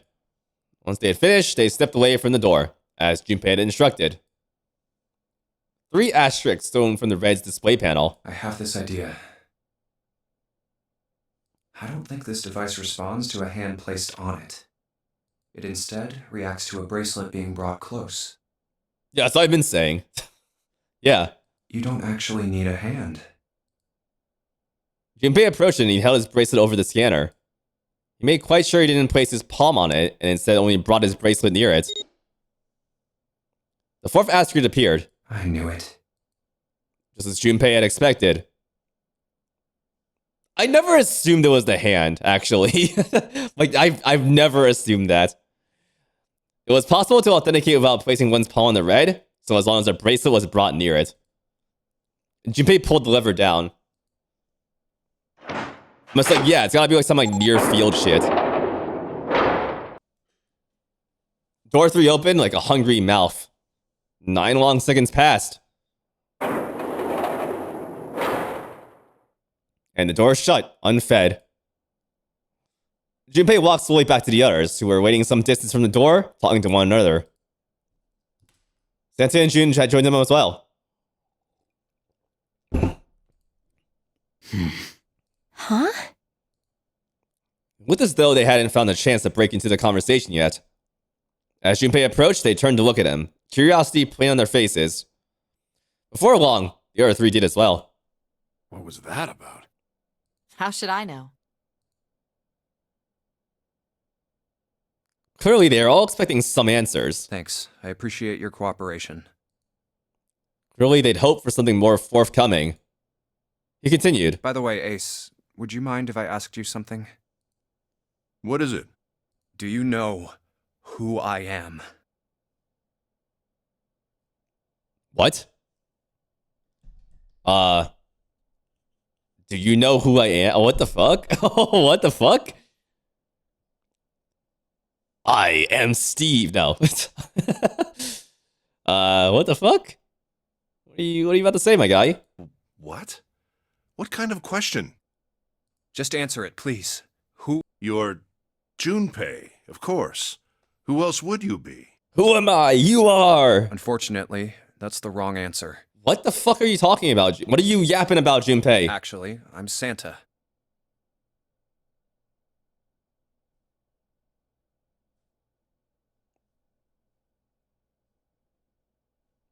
What? Bracelet fuckery about? Yeah? Let's be Santa, sure. Let's be Santa. What have you done, Junpei? No, I'm Santa. No, I'm Santa. No, I'm Santa. I'm Santa. What? Ace's voice was full of surprise, but it was also tinged with confusion and fear. Everyone else looked nearly as surprised. Santa looked especially shocked to discover he was actually someone else. If he spoke, however, the trap would be exposed. Junpei quickly continued. The clothes I'm wearing, I borrowed from Junpei. What the what? Oh, what? What? What the fuck? Wait, what's up? How you doing? This is crazy. Welcome in. Also, what's up, Stardot? That's Sloth. Are there any other Santas you should know about? Yeah. I don't know, man. It's the whole face blindness now. Yeah. Yeah. He's exposing Ace's face blindness. Right. And the clothes he's wearing are mine. We had a little swap. That's ridiculous. Impossible. So, you're saying I'm not Santa? Of course you aren't. Why? What makes you so sure I'm not Santa? If you were Santa, then door 3 wouldn't have opened for us just now. 1 plus 7 plus 8 plus 3 equals 19. 1 plus 9 would be 10. The digital route would be 1. But the 4 of us just opened door 3. You can't possibly be Santa. Your bracelet number isn't 3. It's 5, right?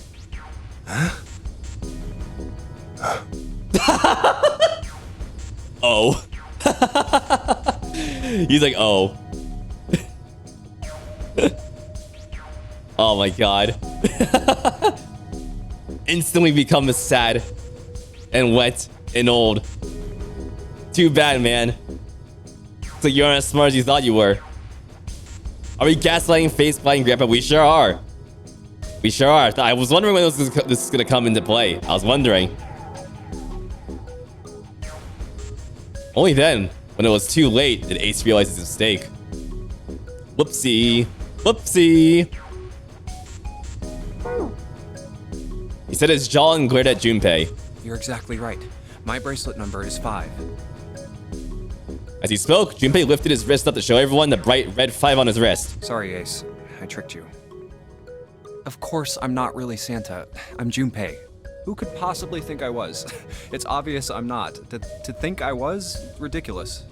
But I guess you couldn't see just how obvious it was. What's the actual bit? Are you asking about the emote code? Sad Ace is the emote code. I asked you before, didn't I? What makes you so sure I'm not Santa? And you answered. Also, yeah, wait, bright red? Yeah, well, hold on. The bright red 5 on his wrist. I don't think that was red, my guy. What the fuck? Bright red. I don't know if that's a typo or if it's like...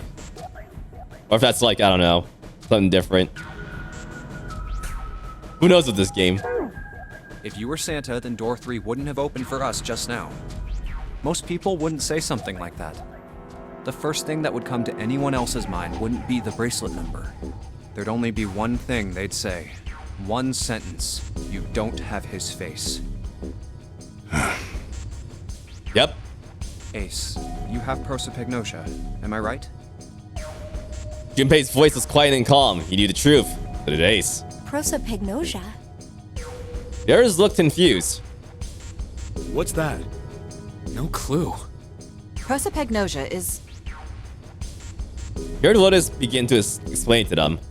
Ace glanced at them, and then turned back towards Junpei and sighed. Very well. I confess. I have prosopagnosia. I cannot differentiate human faces. Is that what this was about? You want to mock me for my disorder? Teehee. No, not at all. I'm not making fun of you at all. In fact, I feel kind of bad for you. No, the reason I brought this up is that there's an excellent chance the person who killed Snake has prosopagnosia. Oh, yes. That makes sense. That makes total sense. Ace's face tightened, his eyes narrowed. What do you mean? Junpei leaned casually against the iron piping of one of the beds. I'll just come right out with it. I think it was you, Ace. You killed him. Oh, shit. Because 1 plus 2 was an empty bracelet. Maybe bracelet number 9. Lets you in. Junpei was suddenly very aware of 5 pairs of eyes on him. Well, Snake. He had his undivided attention now. The room had grown very, very quiet. Junpei took a deep breath. That's ridiculous. What possible evidence do you... I have 3 pieces of evidence. The first, think back to a few hours ago. You made us argue over the 3 doors here in the big hospital room. There was no way all 7 people could go through them. Lotus suggested that we sacrifice one of us. Lotus looked away awkwardly. Junpei glanced at her and continued. Then you, Ace, said, I'll stay here. Why would you say something like that? It's pretty simple, really. It's kind of fucking weird, honestly. I think I called it out, like, the first time we got here. You didn't want us to see the dead body in the shower room. You see, if Ace stayed behind, there were only 2 doors the rest of us could go through. Doors 7 and 8. There was no way we could get through door 3, the shower room. You knew that, didn't you, Ace? That's why you volunteered to stay behind. Well, we fucked it up a little bit in the first route we took, but... Junpei, does your cruelty know no bounds? You mock an old man's disorder and accuse him of murder. You're gonna make him even more sadder and old and wet with sweat. Come on now. I think that's going a bit far. I can understand if you're jealous of my bravery, but please don't devalue my actions. Alright, man. I only wanted to save the rest of you. Surely you can understand my altruism. Okay, man. Alright. That's what a president of a corporation would say. Altruism, huh? Junpei stared off into the darkness at something very interesting and lazily began to dig a persistent bit of wax out of his ear. What the? What? Wait, what? Sure, okay. Sure, alright. Let's describe just the, you know, the earwax poking. What the fuck? You already knew, didn't you? Yo, Sensio, how you doing? Welcome in. Every time you accuse Ace, Bittersprue says he ages exactly 3 years. Exactly 3 years. We gotta get 3 people to accuse him for the 9 years. We gotta. You knew that whichever doors we took, eventually we'd end up back in the big hospital room. What on earth are you saying? Of course I didn't know that. How could I have? It's a gesture you see in anime. Characters like picking their ear like that. It signifies nonchalance or indifference or something, or like thinking, I guess. I don't know. Do you have working faucets on this ship, or is he just gonna have ear germs on his fingers now? Have I seen okay, I mean, I was gonna say have I seen water? Have I seen water on this ship? But like the first room, like there was like water flowing in, from the window for some reason, and yeah, there is water like flooding the ship too, actually. So I guess you could use that. I still don't think the ship is like floating, but like there's like water pouring in for whatever reason. With each accusation, he becomes more wet. With sweat. With sweat. And no, we didn't taste the water, no. So is it salt water? Who knows? Really? Yes, yes. Yes. Pleading was not something they'd heard from Ace before. Junpei pulled a piece of wax from his ear, glanced at it, and then flicked it off into the darkness. What the fuck? Come on. Come on. Oh, that's cool. Come on. I've still got 2 more pieces of evidence that say you're the killer. The second is that, as I said earlier, you have prosopagnosia. Then you mean to imply that a person who can't distinguish human faces must be a bad person? Let him cook. Junpei, they call that prejudice. No, I am not that stupid. Then why? Well, before I explain, I suppose there's something I should tell you. The corpse in the shower room. It's not Snake's. Tee. What? Tee. Ace's face went pale. The others looked confused as well. If the body wasn't Snake's. I didn't put it together right away, but there was something Clover told me. She said that Snake's left arm was prosthetic. He'd lost his real arm in an accident. Junpei, they call that prejudice? That's like the funniest line for you? Or your favorite line, G-Max? Yeah. That's a good line. But the body we saw in the shower room, let's call him Guy X. Guy X. Guy X's left arm was definitely flesh and blood. In other words, Guy X couldn't possibly have been Snake. Oh god. No. That's impossible. It's so Jover for you, my guy. It is so Jover. Ace had started muttering deliriously to himself, shaking his head back and forth. Junpei was long past caring. Let's say, hypothetically, that the killer didn't have prosopagnosia. If that were the case, he would immediately realize that Guy X wasn't Snake. Even if the clothes were the same as Snake's, their faces would be completely different. Oh, well, if the face was exactly... obvious they were different people. Well, if the face was exactly the same, Junpei. You can't prove that they, you can't prove he had an exact, like, clone of himself, you know, on the ship as well. And yet, they still killed him. Why? Why would they kill a stranger who'd only just shown up? On the other hand, if the killer did have prosopagnosia, it makes sense. They thought Guy X was Snake and killed him. Wait just a moment. Let's say you're right, and I mistook Guy X for Snake. Even if I did, I would have had no motive to kill him. Why would I want to kill Snake? I can think of at least 2 motives. 1, Snake knew about your past. If he ever revealed what he knew, that would have been really bad for you. Yep, You because really of the didn't want that to happen. Because of what we found in the safe. So to make sure Snake's mouth stayed shut, you killed him. 2, Snake had a grudge against you. You knew that, or at least you could have easily assumed he did. Even without exposing your identity, he was a threat to you. You never knew when you might be attacked. You couldn't ever let your guard down. Every moment was a moment he might try something. Oh, fuck. This is so cool. You didn't want that kind of danger hanging over you. So you... Jumpy back in cold-blooded mode here. Oh my god. Hey, hold on a minute. For the first time since the beginning of Junpei's explanation, someone beside Ace spoke. What's the past that Ace wouldn't want us to know? Why did Snake have a grudge against him? Look at this. He handed Santa a small piece of paper. What's this piece of paper? Santa squinted at the paper and began to read. The nonary game was played once before 9 years ago. The person with the number 2 bracelet attended the game 9 years ago. It was planned by the following 4 people. Cradle Pharmaceuticals CEO Gentaro Hongo. What is this? It's the truth, Santa. Can you handle the truth? Slowly, Santa looked up from the paper. His eyes met Junpei's. It's the message from Zero. It was in the safe in the first class cabin. Then suddenly... Oh. Give me a break! Ace's face was red and shaking, and his voice was full of fury tinged with desperation. That paper is a lie! Yo, hamster muffins, what's up? Welcome in. Right at the climax here, looks like. Holy shit, welcome in. For those who came late, be sure to check out the VOD because there's gonna be a part that start with my big thick theory presentation. So definitely don't miss that one as well. Someone is trying to frame me. Me. You said me, right? Junpei's eyes narrowed, and the trap begins to close. What's up, Steezles? How you doing, by the way? Good to see ya. Ace inhaled sharply. His eyes flicked off of Junpei to something. Anything else. Wouldn't that mean you're admitting you're Hongo, the CEO of Cradle Pharmaceuticals? Or am I mistaken?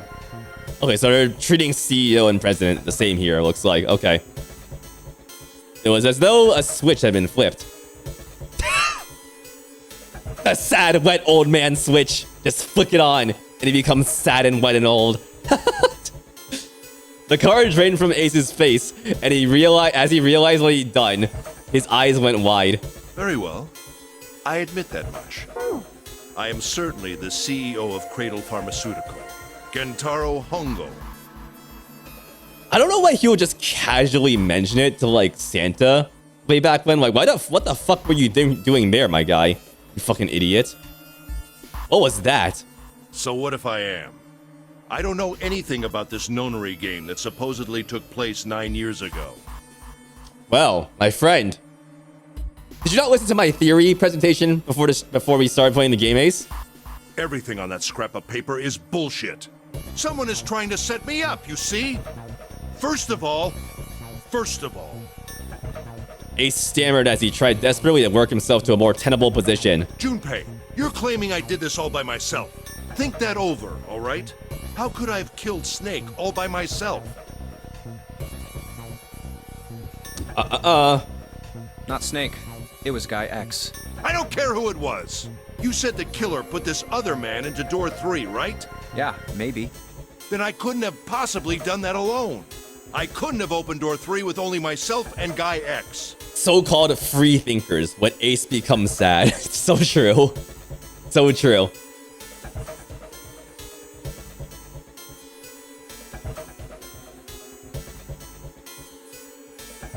Alright, quick hitch. Sorry about that. Ooh, hold on.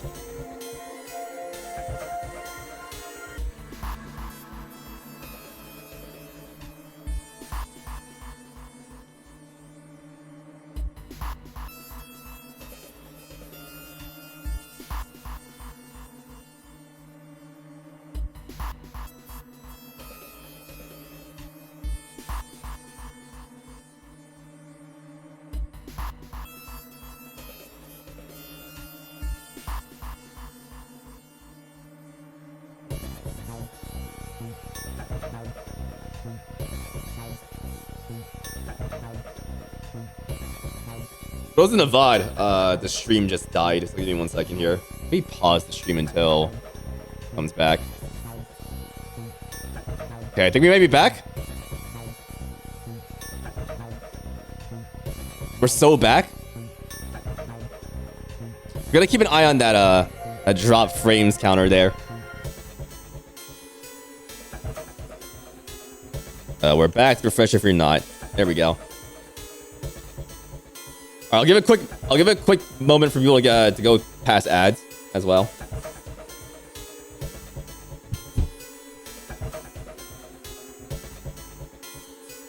It should be just like a minute there. In the meantime, in this very pivotal moment, let me grab something. 1 second. I'll be back in a sec.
Okay, hey. Figured I freshen up while ads were running. All right, we should be back. Whoa. Breaking news, a sad, stupid, sopping, wet old man gets angry, crashes Twitch stream. Yeah. Ace ordered Twitch, he's in cahoots with the Twitch CEO. He wanted to censor my stream. Live on stream. Imagine that. Oh, there's a fucking... Okay, we went down this path, huh? This is pretty meaty, huh? Okay. Nope. You could have.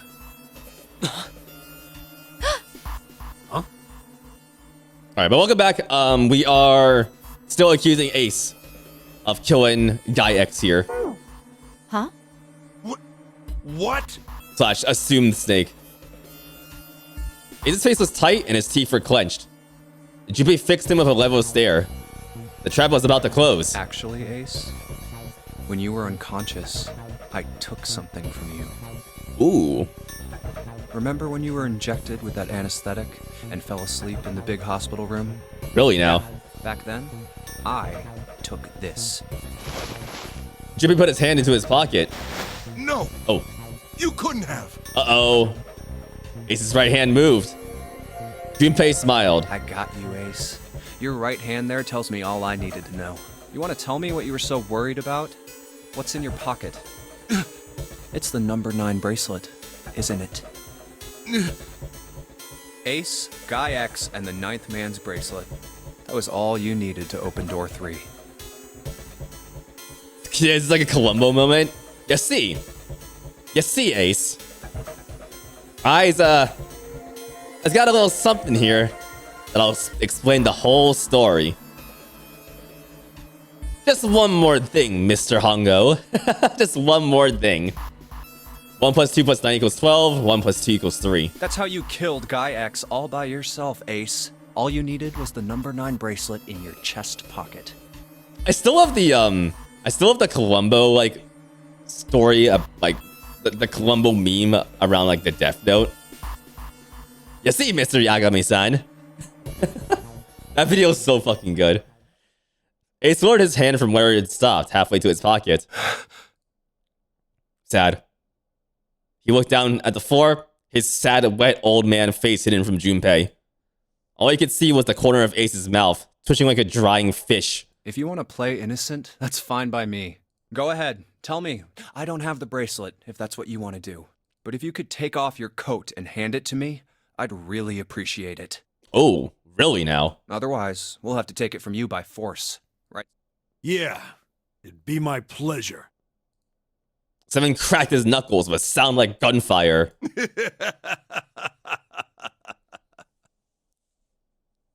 Oh, shit. Oh, here we go. The Ace Attorney breakdown, except poorly animated. Ace roared with laughter. He threw his arms wide and head back and laughed, filling the room with a sound that scarcely belonged there. It was vaguely Luke at me, yeah, with a few less frames, yeah. Then it stopped.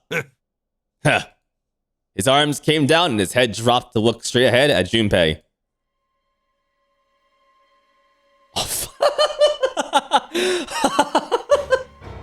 Oh my god. Look how fucking dumb he looks. Oh my god. Oh, you think you look so cool, don't you, Mr. Hongo? His face was flat and cold, devoid of any emotion. Well done, Junpei. He give you that look when you do? I laugh. Oh no, he's gonna use facts and logic on us, and they're gonna be wrong too because he's a fucking idiot. Is he trying to be scary? He is. He's trying to be like, oh, you don't know the power I have as a CEO with 15 offshore bank accounts. Grandpa, when he's not allowed to get away with murdering people. Yeah. As you so correctly deduced, I have the number 9 bracelet. Let's kill him. 7, get his ass. Let's go. I retrieved it while we were searching for the missing hardware for the Red. I left the room I was supposed to search and headed to the first-class cabin on B deck.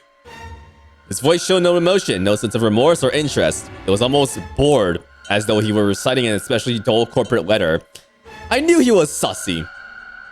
Ever since the start, I knew he was sus. Just the way he was acting, it was like, oh my god, this fucking guy is too trusting, man. My purpose was to obtain the number 9 bracelet. Corporate pig. 9 is a potent ally in the nonary game. Limit says it would. Adding 9 to any set of numbers won't alter the digital root. He's a little fucked up, you know. I can see it. 1 plus 9 equals 10 plus 1 equals 0 plus 1. Yep. This is how the Tower of 9 is explained. With it, one can go anywhere with anyone. I thought I was gonna explain every single. I was gonna like, list every single fucking number. That's why I mashed it a little bit. It is, I suppose you could say, a game changer. So I made for the first-class cabin to obtain it. In mere moments, I successfully acquired the number 9 bracelet. There was also an unexpected bonus. The knife. The knife the 9th man had used. I quickly pocketed both of them and left. I made my way back to where I was expected to be. That's when I ran into Snake. Well, this guy X, actually. I spotted him ahead of me. So why is like, who the fuck is this guy X fella? Like, why? Who is this guy? He was heading for the large hospital room and hadn't noticed me. The man wearing Snake's clothes arrived at door 3. The X guy, Elon Musk? God, I wish. For legal reasons, that's a joke. For legal reasons. When he stopped, I walked up behind him and called out, "Snake." He turned around. And why is he wearing Snake's clothes too? As well.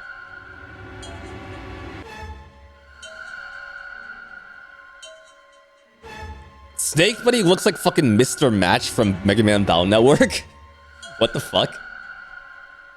That ain't Snake. Where's his beautiful white hair? Huh? Where is it? That's not my hashtag not my snake. Hashtag not my snake. Right now. He said nothing. His mouth simply hung half open. He seemed dazed somehow, almost like a man half asleep. He looks like he belongs in a glam rock band. Yeah, kinda. Yeah. Yeah. Perhaps he had been drugged. It wasn't important. He seemed dazed somehow, almost like a man like him, almost like a man half asleep. Okay. I tend to gloss over little things like that. Thanks, chat. Thank you. Thank you for the solidarity in the hashtag. Thank you. Patrick says "not my snake" is what I said when someone tried to leak my nudes. Yeah. Scam right there. Scam. The scam nudes. I was certain that man was Snake. I knew Snake had taken part in the nonary game 9 years ago. Being blind, it made sense that he didn't recognize me immediately upon our first meeting. I'm sure he could sense your stanky aura. Honestly, Ace. But why then hadn't Snake said anything to me later? If that was the real Snake. Surely he hadn't forgotten what had happened to him in the nonary game. But not once did he attempt to confront me. Did his lack of sight prevent him from fully recognizing who I was? Or perhaps Snake had conspired with Zero to deceive me. Regardless, he was a threat, and it was better to deal with him sooner rather than later. He was so ready to murder, he just ignored how suspicious it was. That guy X was just standing there, obviously out of it, yeah. I mean, you can't see faces, but you can see stature. I had to get rid of him before he took action. With quick thinking, my plan went into motion immediately. I held the number 9 bracelet over the red. So this was obviously planted. To get Ace, probably. That's what I think. I waved my own bracelet in front of the red, and then grabbed Snake's arm and shoved his hand against the scanner panel. The door opened. I threw the man through it. Ah, the redraw. 9 seconds later, Gotta love to see it. the door shut. 81 seconds passed.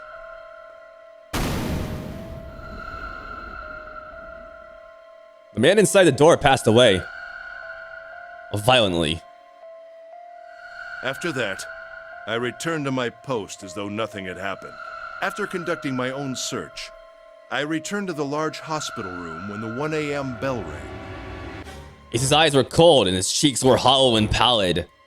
When he spoke, only his lips and tongue moved. The rest of his face was eerily still. Junpei glared at Ace.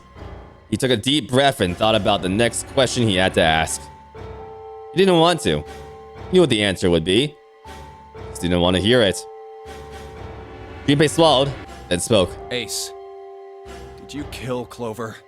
Yes, Why? Fuck you. Why did you kill her? she was Snake's sister. It was possible he had told her something dangerous.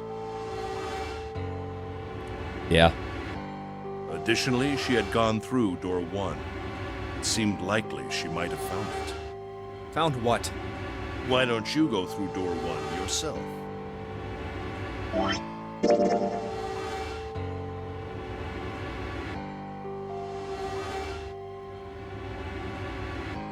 So the first route we went through, in this little split here. Perhaps it's hidden somewhere. Seven and Lotus interrupted. Yeah, but Lotus and I went through door 1 too. We didn't see anything suspicious. Yes. I thought as much after I heard your report at the central stairs. I doubt the two of you could find it.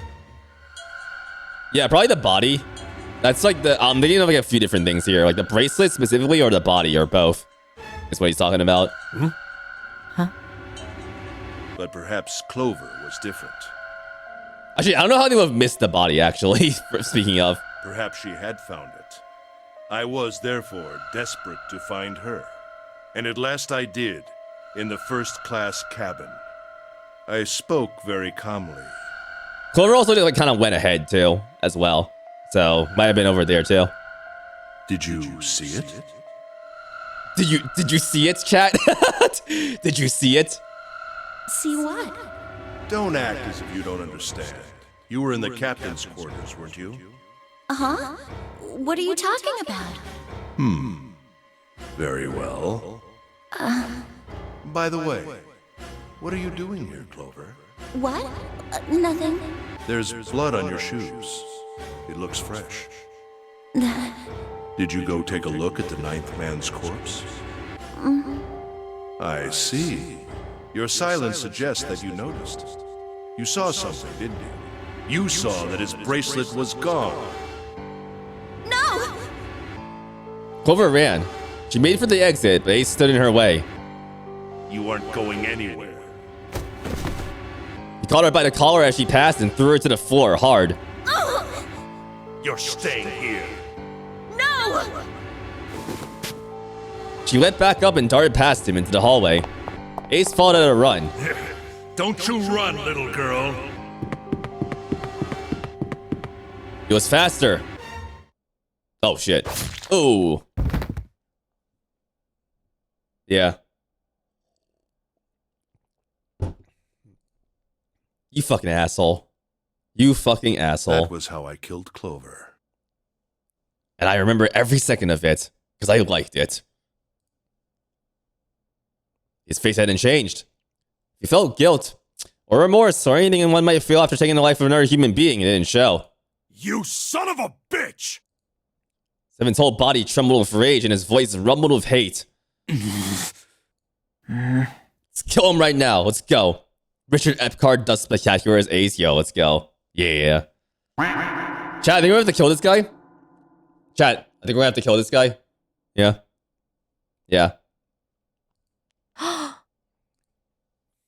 His eyes were bloodthirsty, and Lotus and June's faces were distorted by anger and hatred.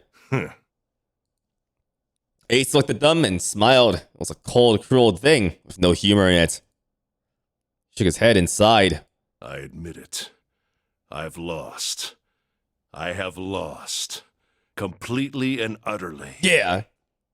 Yeah, go be sad and wet in the corner. Go to timeout for being a bad fucking dude. Don't misunderstand, Junpei.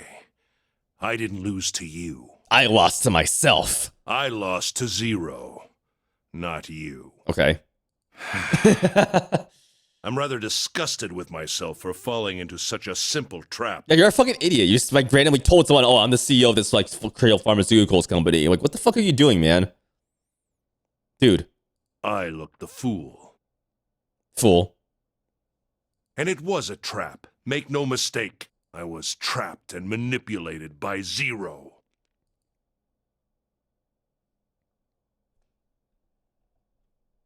Good. Honestly, good. The man I killed in the shower room?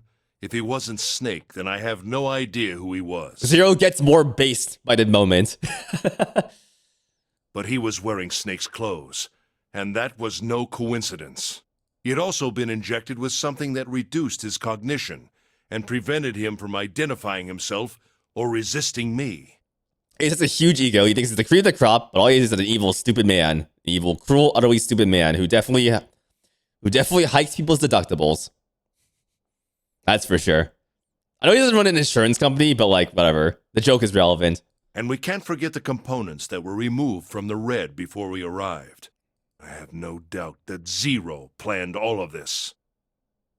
Zero made sure I would kill that man. Yeah. It follows, of course, that Zero knew everything I would do. Get the full art and put him in the pots only the legs stick out? Yeah, we gotta do that. It's a rule. yeah, we have to. That I would try to take the number 9 bracelet. That I would try to kill Snake. Everything. Suddenly, Junpei remembered the paper you'd found in the safe. He remembered the last words Zero had written on it. I must punish them for the innocent lives they sacrificed. This is the only warning they will receive. That innocent souls might be saved. I now state the truth. Zero. And he remembered other words. Words he'd heard from Clover. I think Zero is one of us. Among us. Huh? One by one, Junpei looked at the 5 people standing in front of him. Ace. Santa. June. 7. And Lotus. Zero is one of us?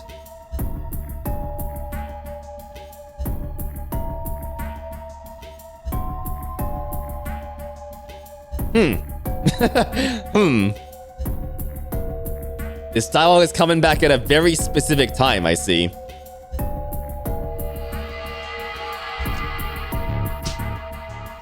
Give it up for page 5 of notes.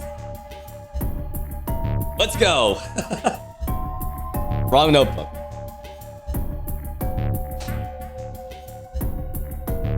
Right here. There we go. Is Zero Snake? Maybe. I need to cook on this one. This is a very important, like, theory. I'm gonna cook on it. I'm not gonna say anything right now.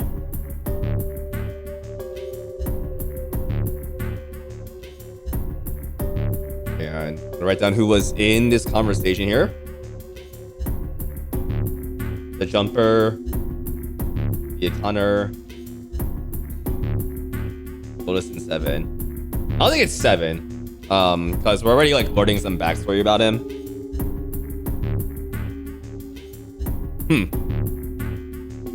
The fact that he refuses to pay his responsibility is yummy. Good character meat. It's very foul character meat, bitterest brew, but it is thick meat nonetheless. It's meat I would not eat, but it's meat nonetheless. And I said, I mean, in 7 and Door 2 did say that Cradle used their hospital as a scout kids kidnapped. Right, yeah. For the first Donary game, we'll call it now. Yeah, pretty similar.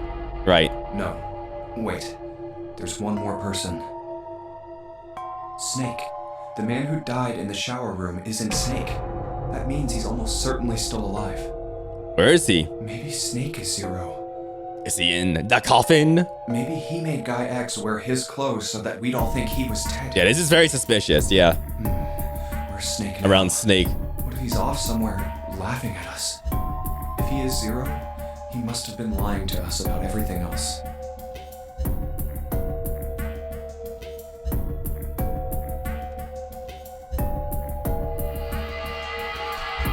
I need to know more about Santa and Akane before I make any guesses here. Is he watching us? What about Clover?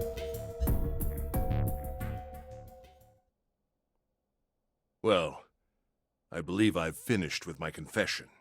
Why don't we get moving? I don't know what Clover... Well, I mean, again, revenge angle. So, I mean, maybe Clover was involved, because I think she was in the first Nonary game as well. But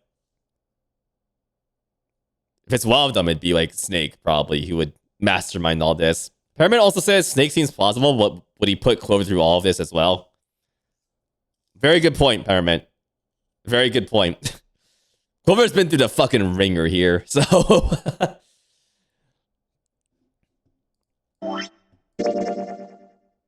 This is meaty. Oh, man. This is a meaty one. Well, we are about to hit a terminal, looks like. Madness. Does anyone know how long this segment is? Like, I'll take like a length and like expand that. I'm halfway. Oh shit. Interesting.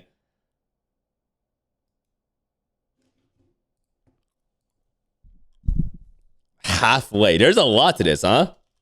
Holy fuck. There's a lot to this one. I have no idea.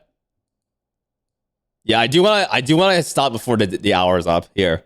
Oh my fucking god. All right, we should probably stop then. Yeah, we should probably stop then. Yeah. My god. All right, big cliffhanger here.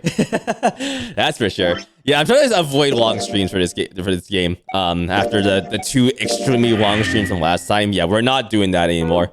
Absolutely not. Very interesting though. Very interesting. This guy's a big fuckhead. That's what we learned today. What else did we learn today? I have to rewrite my notes. Oh my god. We went to the chapel. There's 2 door 9s in the chapel, which is interesting. There's a coffin there that's locked by like some sort of safe combination. And there's banging coming from that coffin, which means that someone's in there. Is it Snake? I don't know. It might be. We found out where the knife went. We found out where the knife man's wristband went. The rust under the safe is still kind of interesting. The implication that was opened already. I don't know if that went anywhere. We did the whole truth had gone puzzle. We learned the 3 facts that Zero planted for us. We learned about some Cradle fellas, including that this guy is called Gentaro Hongo. So we're gonna have to memorize these names too, if they pop up otherwise. And more questions about who Zero is, of course, which, I mean, I think the field for me is narrowing there, but I'm gonna have to cook on the Zero theory, all right? Holy shit, this is a good time to stop. I feel good about this. All right. Oh, man. Next week, we're gonna end this one, this route. I wonder what the ending's gonna be. Who knows what the ending's gonna be, even? Like, are we gonna kill Ace? Is Ace gonna kill all of us? Are we just gonna accept that it is what it is and try and get out of here? I don't know. Oh, man. You're happy that Ace is turning out to be a monster? Every good story needs at least one monster? Yeah. Yeah. Right. The positive side, you get a lot of delicious, terrible theory crap to spit in your noggin. Right. I got plenty of other things, and of course we have the keys too. The white keys, which I expect those to pop up after on this middle route after I finish the end of this one, because there's a reason why I split one way aside from the other way. So, wow. All right. Thanks for stopping by. Don't go anywhere just yet. We're gonna raid someone. Also, I'm gonna be giving you all that PowerPoint that I wrote in the Discord as well. So be sure to pop that open. We're gonna have to make some amendments after, like, immediately there, but I'm not gonna touch it right now. At least. Discord link is gonna be in chat if you're not in there yet. But thanks for stopping by. This is awesome. We are really starting to pull this all together now. Yeah. Thank you, Have Abbott. Holy shit. Are you all excited for next stream? I'm excited for next stream already. But I gotta take care of myself, of course. Again, I am a little bit sick, so I don't want to go too long today. And in general, I'm gonna be a little more tight about the times of these streams here. So apologies, but deal with it. All right, let's end here. Oh, let me not do that. Hold on. Sorry, noise. Sorry about that. There we go. All right. Thanks for stopping by. If you're new here, I am on Blue Sky at theLuigiguy.live. If you search theLuigiguy on Blue Sky search, you'll find me. I made Akane art as well the other day. If you missed it, here it is. I'm gonna show my own art because we should drown Ace. Okay, hold on. Yeah, we should drown him.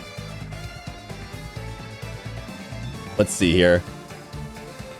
Okay, so yeah, I do have his full body from other things here. All right, so here's the fucking dude right here. Here he is. All right, so I'm gonna turn him around. Let's make him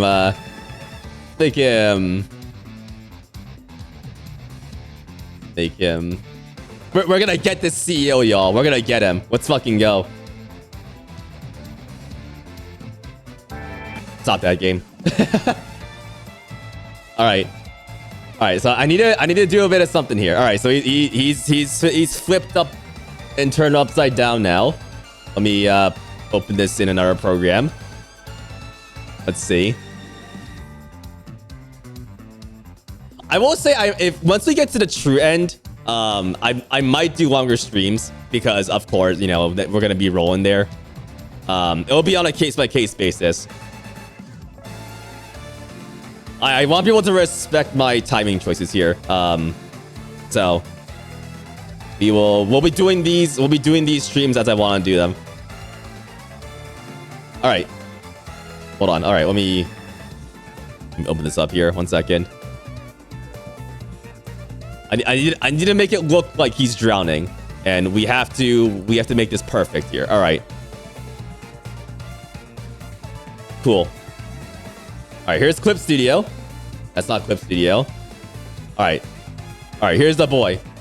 I wish you guys remember those games where like you could like just destroy like the flash games where you could just like destroy like the little buddy on the screen in the game. The whatever it was called, like the buddy simulator or whatnot. I wish I could do that like with him right now. just fucking like burn his ass off. But what we're gonna do here is we're gonna erase part of his face, part of his body here. Right near the center of balance here. He's kind of slaying though. He is kind of slaying. Look at his like little fucking cunty stance right here. He's kind of slaying. Look at his abs too. Oh my god. Yo, look at that. Dude is fucking built though. Like goddamn, man. Holy shit. Look at that. All right. Anyways, die. Wait, that's too soft. Hold on. Okay. Hard brush first. Nice. No, it has to be straighter. Okay. Hold on. Yeah, like that. Okay, there we go. We're gonna blur the edge there. Oh, that's too much. Yeah. Okay, there we go. Yeah. All right. Perfect. All right, we're gonna save that. And let's open that back up in here.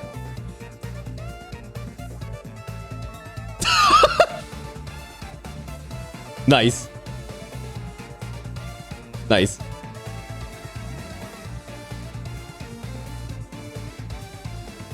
That's a lot of body sticking out. I'll make that less body later, but there you go. Okay, hold on. We have to remove the utter sad wet old man. Yeah, there we go. Okay. There we go. All of the child experimentation was to maintain his figure. He just wanted to take care of his body, you know. That's what it was. All right, there you go. He's in the drink now. There you go. You're welcome. You're welcome. All right. Okay, this week's streams. I might not stream on Wednesday as usual because I might be studying for stuff. I I may also stream on Saturday. I may.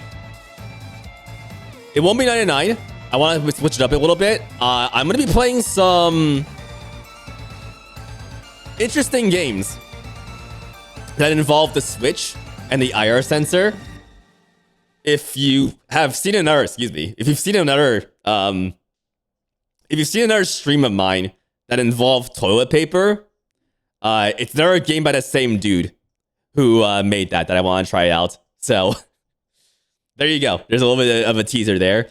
Next Sunday, we're going to do number 999. So definitely next Sunday is going to be another 999 stream. We'll finish up this route and might do some other stuff as well. So there you go. Holy fuck. I am very, very, I'm very lit right now. I don't know what. My brain is lit right now. And not from drugs. It's from this drug. The drug that is 999. There you go. All right. Nice to stop by. Let me give you all a swan. How about a swan? Do we have a swan? I got a swan. Oh, yeah, there we go. Yeah. We need more music. We need more music. More music. There we go. Ah, very pleasant song. Have fun and rest up. Yeah. Yeah, no. I'm very happy. I'm very happy I streamed today. And I'm doing fine. Don't worry. It's just my throat that's a little bit weird. My brain is like very, very, very happy right now. This game will destroy me in Photon. This end I'm on is actually your favorite end. I cannot fucking wait. Oh my god. But next Sunday, we're going to let people catch up, right? We're going to let people catch up. I'll be cooking as always. And we'll have an Akane mode at some point soon. All right. Definitely before the first 99 stream of 2025, that Akane emote will be happening. That will be a good emote. You all should be very excited for that one. It's gonna be an emote, an animated emote of Akane yapping up a storm. It's gonna be great. So, all right, let's raid someone. Let's see who's live. Aubrey's doing more art. Glory is doing disco. Delmas looks like is just finished up. Okay, never mind. Paramage is playing Wobble Dogs. Really? Wobble Dogs? Really now? Are they almost done? Let's see. You want to see some freaky doggos? Oh, Mops is gonna raid me? Yeah, okay. Yeah, good perception roll, Mops. Thank you. Yeah, that would have been a little bit awkward. Yeah. Let's watch some Wobble Dogs. Pepper Mage is cool. I've raid Noop a fair bit, and Pepper Mage is I think a mod there as well. So association there with Noop's channel. I played some Wobble Dogs here. I think you guys will like this. Think about for Wobble Dogs. I think our dogs have wings. Oh, they are deep in this. They got some freaks going on. This is gonna be good. All right, hang around for the raid. Go throw some ducks in the chat, please. Again, expect the presentation to be posted in the Discord shortly, and the VOD will be up tonight as well. Otherwise, have a good one. Let's do a normal duck raid. If you got my emotes, you can duck squish or duck hyper it up with some duck related message. You can quack too. If you don't have my emotes, you can just use the normal duck emoji emote, because that's there too. All right, I'll see you all next time. Have a good one. Keep those morphogenetic fields in check. Don't let the brainworms get to you. I'll see you all when I do. All right? Stay warm, everyone. Or cold if you want to be cold. I'll see you all next time.